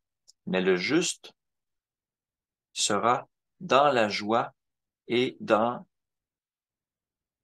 les réjouissances. Hein? On parle de deux mots différents, là, mais ici, clairement, on a le mot joie, kara. Donc, vous voyez comment on fait un lien entre un juste, quelqu'un qui obéit, il est en joie. Psaume 30, 11. Encore là, ici, on a la joie qui est exprimée. Donc, il dit, le fait de frapper la poitrine, hein, comme pour s'humilier, a été transformé en joie pour moi. C'est ce qui est expliqué ici. Tu as déchiré mon sac qu'il s'était mis quand il s'était humilié, et tu m'as habillé ou revêtus de joie.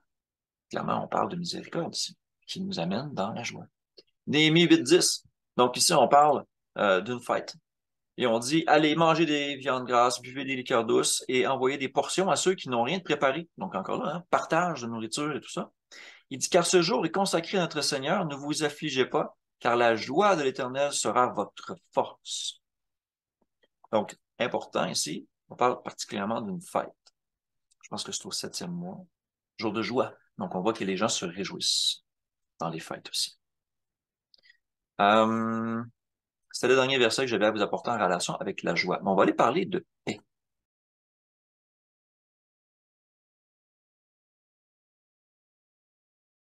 La paix, qui est le mot G1515. Irénée. Intéressant. Parce que lié à ça, on parle aussi de prospérité ou de repos. Hein, si je l'ai ici, que vous puissiez voir. La paix semble toujours aussi provenir de l'obéissance. Et le manque de paix, dans le contraire, la désobéissance. Bien sûr, il n'est pas toujours possible d'être en paix avec tout le monde, vu que le monde a des vues complètement opposées à Dieu. Ni non plus d'être en paix avec chaque personne, car plusieurs sont querelleurs, contentieux. On n'a pas le choix, à un moment donné, de couper et de repousser un peu ces gens-là.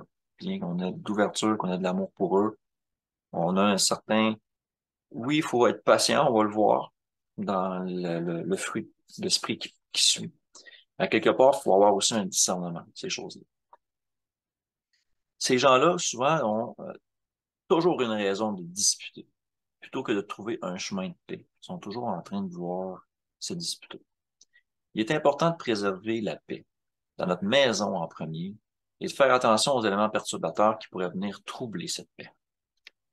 Il faut faire attention aussi à la fausse sensation de paix, comme par exemple quelqu'un qui se base sur une sensation ou sur une émotion, entre autres.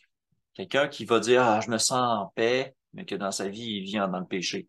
Alors que l'Écriture dit clairement qu'il n'y aura pas de paix dans ce cas-là. Il faut faire vraiment attention avec ça. Si on va voir quelques versets de ça. On s'en va. Lévitique 26:3. Si vous suivez mes lois et vous gardez mes commandements et les mettez en pratique, je vous enverrai des pluies en leur saison, la terre donnera ses produits et les arbres des champs donneront leurs fruits. Ben voilà. C'est Lévitique 26:6. Donc ça, c'était pour mettre le contexte. Lévitique 26:6, ça dit, donc si vous faites, hein, ce qu'on vient de lire au verset 3, si vous gardez mes commandements et vous les faites et tout ça, ça dit, je mettrai la paix dans votre terre. Et quand vous irez au lit, il n'y a rien qui viendra vous effrayer. Je détruirai les bêtes féroces, sauvages de votre terre, et la guerre ne s'approchera pas ou ne passera pas dans votre terre. Donc, clairement, ici, on voit que si on a obéissance, il nous promet la paix. Très important. C'est Dieu qui dit ça, là, ici, en Lévitique. Très important. Psaume 28:3. Ne m'emporte pas avec les méchants, les hommes iniques, qui parlent de paix à leurs prochains, mais qui ont la malice dans le cœur. Donc, aussi, il faut faire attention aux fausses déclarations de paix. Ça prend le discernement des esprits en conjugaison avec ça. Il faut avoir le discernement. Je continue. Psaume 85:10. Oui, son salut est près de ceux qui le craignent afin que la gloire habite dans notre... La bonté et la fidélité se rencontrent, la justice et la paix s'embrassent. Donc ici, le mot, c'est vraiment righteousness, droiture. Okay? Donc, je vais voir dans la Septante. La miséricorde et la vérité se rencontrent. La droiture et la paix s'embrassent. Intéressant. OK? On va voir que c'est complémentaire ici. Je vais voir Psaume 119, 165. Il y a beaucoup de paix pour ceux qui aiment ta loi. Et il ne leur arrive aucun malheur. J'espère en ton salut, ô Éternel, je pratique tes commandements. J'espère en ton salut. Hein? Et je pratique tes commandements. Voyez-vous l'allusion même valide dans le Nouveau Testament? Et ici, il dit qu'il y a de la paix pour ceux qui aiment sa loi. C'est intimement lié, même encore aujourd'hui. Proverbe 17:1. Mieux vaut un morceau de pain sec avec la paix qu'une maison pleine de nourriture, de viande, avec des querelles. Quand je dis que c'est important de préserver la paix dans sa maison, c'est un des versets qui en parle. Okay? 2 Corinthiens 13, 11. Au reste, frères, soyez dans la joie, on en a parlé tantôt. Perfectionnez-vous, consolez-vous, ayez un même sentiment, vivez en paix, et le Dieu d'amour et de paix sera avec vous. Donc, on parle ici de se consoler et de se perfectionner les uns les autres. Ça passe par toutes sortes de mécanismes, ça. Et le résultat de tout ça, c'est de vivre en paix. Et le Dieu d'amour et de paix sera avec nous. Très intéressant. Je finis par Romains 12, 18. S'il est possible, autant que cela dépend de vous, soyez en paix avec tous les hommes. Et bien sûr, ici, ça dit, ne vous vengez pas vous-même. On en parlait dans la loi de l'amour, en Lévitique 19, entre autres, de ne pas se venger.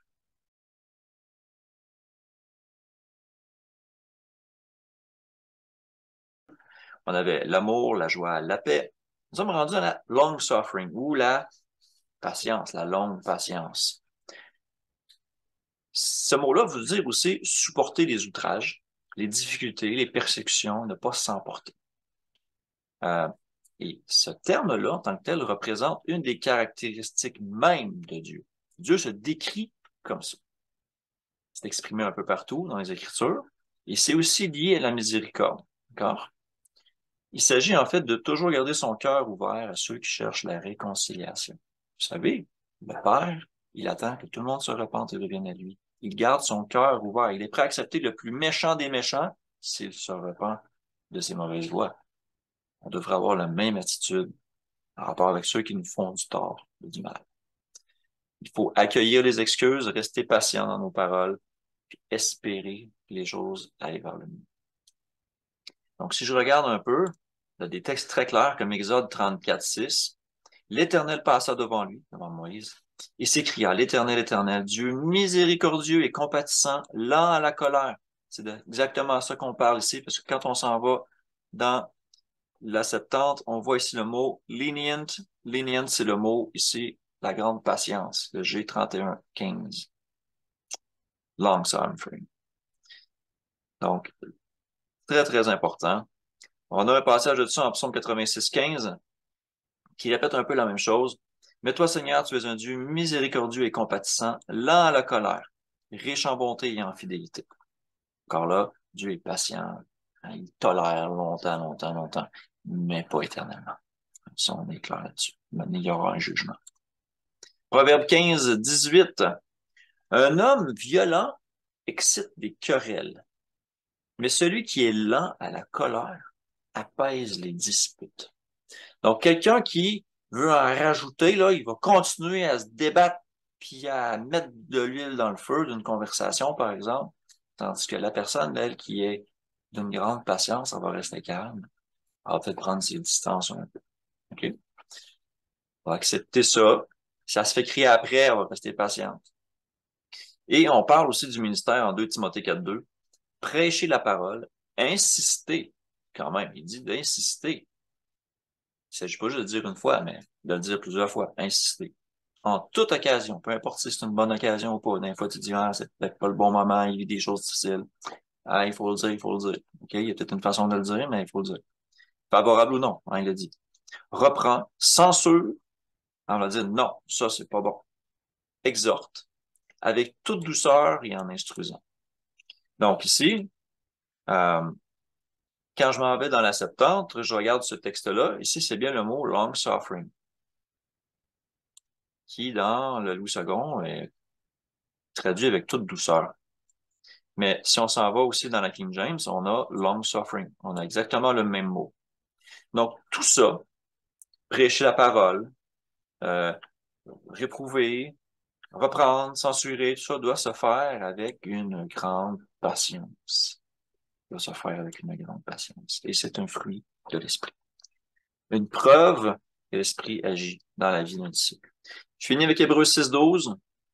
Donc, on dit d'avoir du zèle, de posséder jusqu'à la fin une pleine espérance. Ça dit en sorte que vous ne vous relâchiez point et que vous imitiez ceux qui, par la foi et la persévérance, héritent des promesses. Donc, encore là, ici, on dit, et là, Not slothful. Le terme ici, c'est plutôt de dire, c'est l'inverse. Ne soyez pas paresseux. Ne vous relâchez pas. Donc, c'est une manière de montrer de la persévérance, ça. Souffrir longuement, continuer à persévérer. OK? C'est dans ce sens-là, la persévérance, que je voulais l'amener, finalement, pour amener une dimension qui s'ouvre un peu sur d'autres choses. Ce qui m'amène à un autre fruit de l'esprit.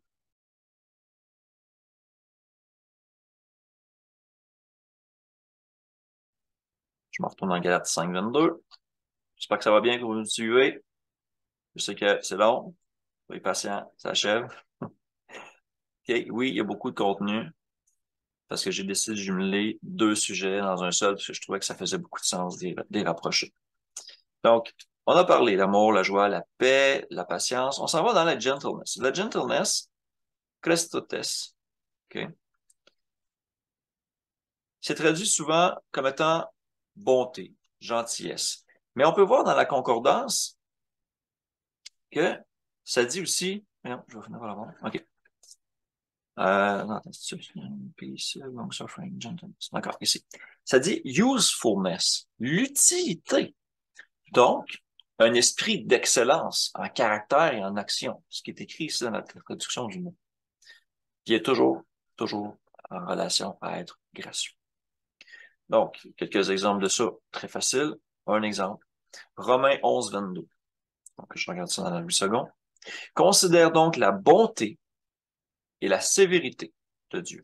Sévérité envers ceux qui sont tombés et bonté de Dieu envers toi, si tu demeures ferme dans cette bonté.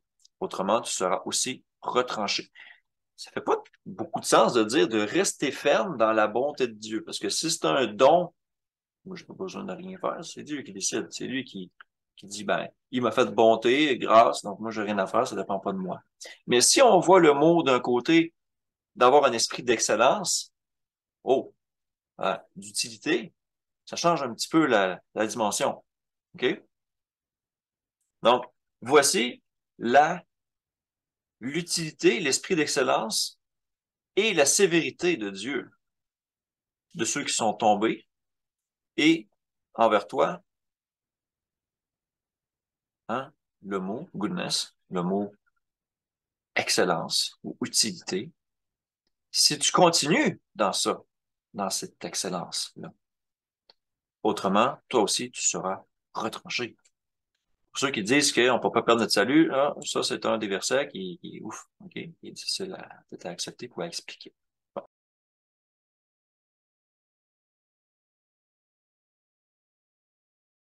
Je passe immédiatement à l'autre. 5, 22, je retourne à 5, 22, je regarde dans la concordance. Alors, je suis rendu à G19, qui est traduit ici goodness. Le goodness qui est en fait de la bienveillance, de la bonté, dans le sens aussi qui octroie un bénéfice, c'est ce qu'on peut lire dans les différentes concordances. Donc, qui octroie une bénédiction, qui procure diverses bonnes choses. Être bienveillant dans ce contexte-là, c'est de veiller à constamment produire des bonnes choses qui servent au bien pour les autres. Intéressant. Okay? C'est un fruit qui veut dire qu'on se met à l'œuvre pour le bien des autres. C'est ce que ça dit. On va aller voir Ésaïe 52, 7. On donne un petit aperçu. Bien sûr, c'est un passage qui est assez bien connu, qui est cité dans le Nouveau Testament, qu'ils sont beaux sur les montagnes les pieds de celui qui apporte des bonnes nouvelles, qui publie la paix, de celui qui apporte des bonnes nouvelles, qui publie le salut, de celui qui dit, à Sion, ton Dieu règne. Donc encore là, ici, quand on va dans la concordance hébreu, on ne trouve pas nécessairement le mot, mais quand on s'en va dans la Septante, on voit le mot, le même mot, qui est le G19. De sa racine, OK, le G18 ici, agathos. G19, G18 qui sont de la même racine, agathos. Je trouve le passage particulièrement parlant en rapport avec la bonne nouvelle, vous voyez, qui devrait porter des bons fruits. Donc, rapidement, je retourne en Galates 5, 22. On va regarder le prochain.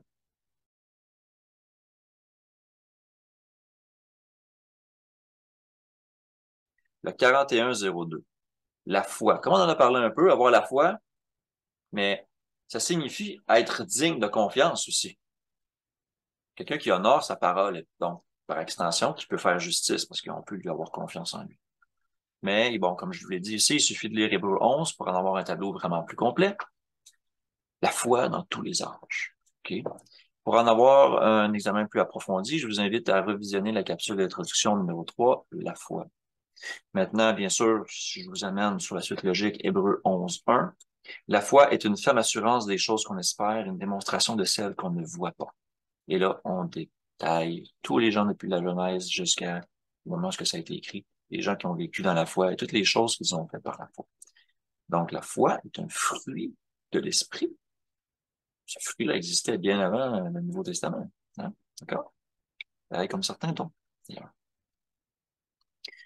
On va compléter avec l'humilité et finalement le contrôle de soi.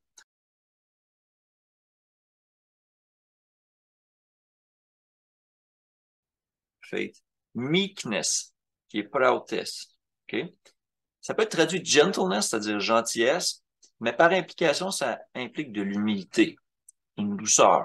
OK? Donc, pour en savoir plus sur l'humilité, il fallait voir la diffusion en direct numéro 10 de la série 1, qui est particulièrement sur l'humilité biblique. Un exemple de ça qu'on peut avoir dans l'Écriture, 2 Timothée 2:25, quand ça dit qu'un serviteur de Dieu ne faut pas qu'il y ait des querelles. Il doit au contraire avoir de la condescendance pour tous, être propre à enseigner, doué de patience, tous des fruits qu'on vient de voir. Il doit redresser avec douceur les adversaires, dans l'espérance que Dieu leur donnera la repentance pour arriver à la connaissance de la vérité et que revenus de leur bon sens, à leur bon sens, ils se dégageront des pièges du diable qui s'est emparé d'eux pour les soumettre à sa volonté. C'est super important ici. Et quand on regarde le mot qui est utilisé, hein, ça se peut être le G4236. On voit ici le même mot qui est utilisé dans le début de Timothée. Donc, de redresser avec douceur, donc avec humilité les adversaires. Voilà. Il nous en reste un dernier.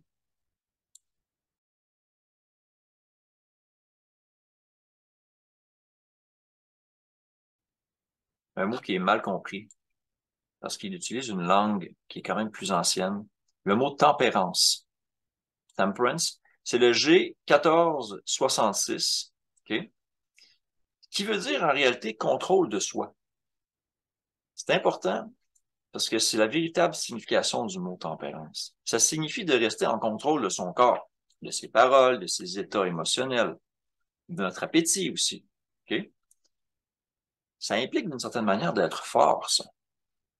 Donc, d'avoir été éprouvé et d'avoir vaincu, d'avoir subi des difficultés, d'avoir surmonté ces difficultés-là.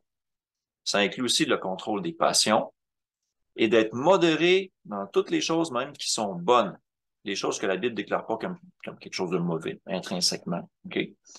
Des choses qui sont sans danger. Être tempéré là-dedans, ça veut dire d'être modéré dans la consommation, l'utilisation de ces choses-là. Tout abus est contraire à ce fruit-là, en fait. Pour en savoir plus, vous allez voir la division en direct numéro 20 de la série 1 qui parle des addictions, de tatouage et de l'alcool.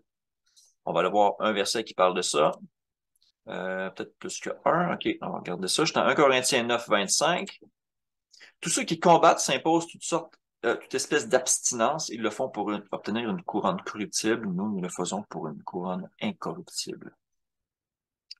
Donc, ici, dans les termes, on dit en King James, je trouve que c'est beaucoup plus parlant. Tous ceux qui cherchent la maîtrise ou l'excellence sont tempérés, sont en contrôle d'eux-mêmes dans toute chose. Très important, avoir le contrôle de son corps, être en possession de ses moyens, savoir discerner ce qui est bon, ce qui est pas bon, et savoir exercer ce fruit-là de l'esprit, le contrôle de soi. 2 Pierre 1:6, on en a parlé dans une autre capsule, mais ça dit donc de joindre nos efforts pour que notre foi produise la vertu, que la vertu donne naissance à la connaissance, que la connaissance nous amène à la tempérance. Donc, une fois qu'on a la connaissance de la volonté de Dieu, on doit la travailler pour arriver à un contrôle de soi, pour éviter d'être ballotté, d'avoir une certaine fermeté, une assurance et d'être en position où ce qu'on est en contrôle. On ne va pas tomber dans des débordements de différentes natures, hein, émotionnelles ou autres. Pour tout ça, pour nous conduire à la sainteté, la patience, la sainteté, sainteté qui nous conduit éventuellement jusqu'à l'amour. Hein, cette petite phrase-là, je pense qu'on l'avait passée dans une autre de nos diffusions. Donc, ça fait le tour des, euh, des fruits de l'esprit. OK?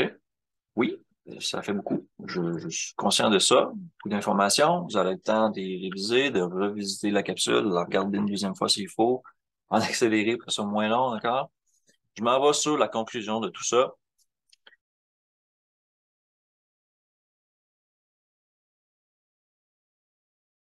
Les dons de l'Esprit, comme on a vu, servent à l'édification de l'Église, à faire avancer le royaume de Dieu, à nous préparer au royaume de Dieu même. Car dans le royaume de Dieu, il n'y a personne de malade, personne de possédé.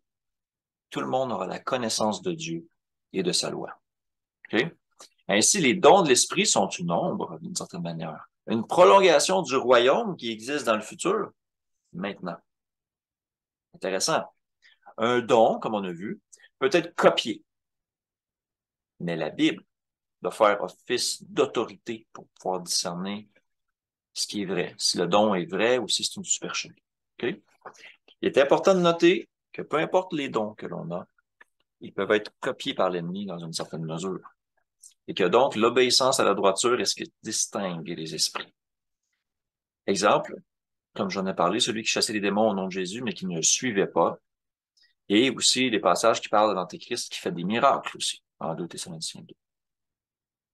On voit que les dons sont octroyés gratuitement, c'est pour ça que ça s'appelle un don. De différentes façons, à différentes personnes.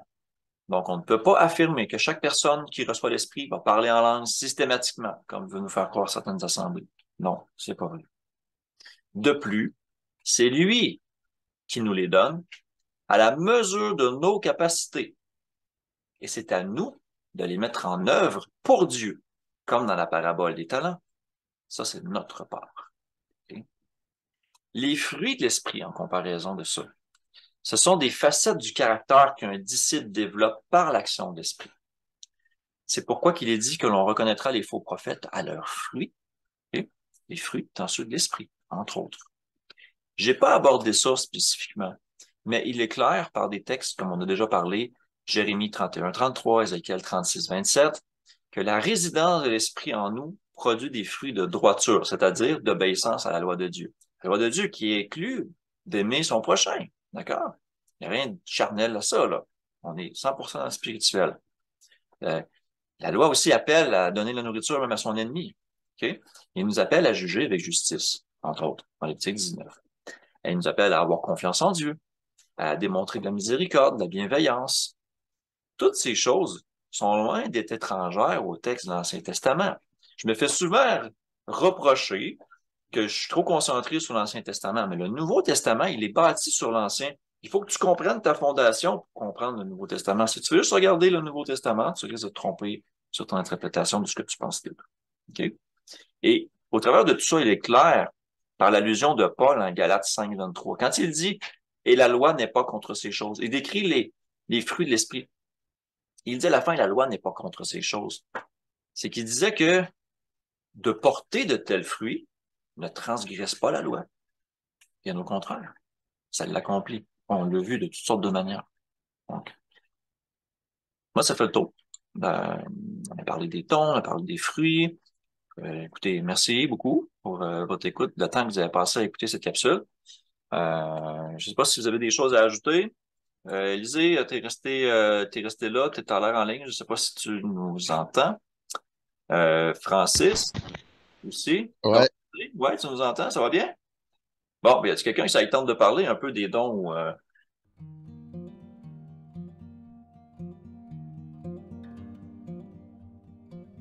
Oui, ben, je tenais à dire aussi que c'est vraiment, vraiment important de prêcher l'Évangile avec Ouais, ouais, ouais. le pouvoir de Dieu qui suit la parole aussi, qui est un témoignage que l'Esprit de Dieu agit vraiment au milieu de nous. Donc, les dons de l'Esprit sont importants pour ça. C'est aussi important de prêcher l'Évangile avec les fruits de l'Esprit pour témoigner de notre renouvellement de notre cœur, d'être vraiment disciple de Christ. Je crois que c'est vraiment important. Oui, c'est vrai que c'est un beau lien, en fait. Parce que c'est sûr que si tu prêches l'Évangile et tu n'offres pas un bon témoignage, ça discrédite tout le message aussi, hein? Ouais. Donc, oui, certainement. Élisée, avais-tu quelque chose à contribuer en rapport avec les dons ou les fruits de l'esprit? Oui. Bon, oui.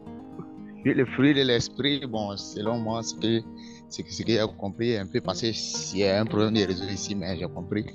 C'est parce qu'il a dit n'achetez pas foi à tout esprit, mais éprouver l'esprit pour voir s'ils sont de Dieu, car plusieurs prophéties sont venus dans le monde, selon 1 Jean 4, le verset. Oui, c'est vrai, bon, selon moi, c'est aujourd'hui comme ça. Bon, mais avec le même esprit, tu vois, ils vont vite de comprendre. Je prends un exemple comme cela, comme dans le début, Il y a un bon bout qu'on t'a tu vois, pas. moi j'ai discuté, non, parce que non. Je m'excuse, mais il y a un bon bout que la connexion était pas bonne, on t'a pas entendu, mais là maintenant on t'entend mieux, fait que je sais pas si tu es dans un endroit particulier, mais bouge Ok, pas trop, on va t'entendre. ok, d'accord, voilà. Donc, je prends un exemple comme cela, n'ajoutez pas foi à tout esprit, mais pouvez l'esprit avec toi, mais c'est passé s'il y avait des dons différents. Mais ça, après, j'ai compris parce que nous avons passé, c'est le même esprit, tu vois, l'esprit de Dieu, tu agis en toutes choses, tu vois. Et donc, c'est comme cela, moi, j'ai compris que non, bon, et il a dit non, et n'agissez pas foi à tout esprit pour voir les esprits. C'est-à-dire, il y a des hommes, il y a des personnes, quand ils prêchent la parole de Dieu, si ça ne vient pas de la doctrine de Christ, et tu vas beaucoup savoir et tu vas comprendre. Voilà. Tu vois. En tout cas, je sais pas pour Francis, moi j'ai compris des bribes, je sais un petit peu qu'est-ce que tu veux dire, mais la connexion était vraiment pas bonne, là, elle était médiocre. J'ai perdu beaucoup de tes mots. Je vais donner la parole à ma femme, Isabelle, qui pourrait dire peut-être quelque chose là-dessus. Qu'est-ce que tu avais? Oui. Ce que je voulais dire, c'était, tu sais, le fameux dicton, les fruits ne tombent jamais loin de l'arbre. Ouais. Tu sais, quand on parle, mettons, des enfants en lien avec leurs parents, là, tu sais, les fruits ne tombent jamais loin de l'arbre. Donc, si on est enfant de Dieu et qu'on a le Père comme Dieu comme Père, en fait, là. Fait que si on est enfant de Dieu, donc théoriquement, on devrait avoir comme les bons fruits, là, les fruits de l'esprit qui viennent de lui, là, en lien là, avec le fameux dicton, là, c'est ça, les fruits ne tombent jamais loin de l'arbre. Au même image que souvent, on va voir certains enfants qui sont élevés dans des familles qui ont certaines croyances ou certaines mauvaises habitudes, peut-être aussi. Les enfants vont finir par exercer les mêmes genres de mauvaises choses parce qu'ils ont eu des mauvais exemples. Oui. Donc, si nous, on a un bon exemple qui est Christ, on a une parole par laquelle Christ vivait, que nous aussi, on devrait l'appliquer, on devrait manifester les mêmes fruits. Oui, c'est ce que je voulais dire. Voilà, c'est comme ça que je peux le vulgariser. Ouais. C'est sûr que là, je me suis donné le mal, on pourrait dire, ou la peine d'aller essayer d'examiner chaque mot pour en trouver des occurrences dans la Bible, pour pouvoir un peu plus approfondir chacun des fruits, chacun des dons. Il y a beaucoup de choses à dire, on en a parlé beaucoup.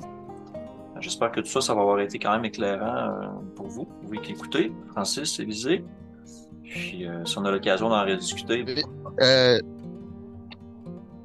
Oui. Le passage où il dit car tout esprit tu confesses que Jésus-Christ est venu en chair et vient de Dieu et tout esprit n'est pas celui de l'Antichrist. Voilà, tu vois, ils font des certains miracles ou des certaines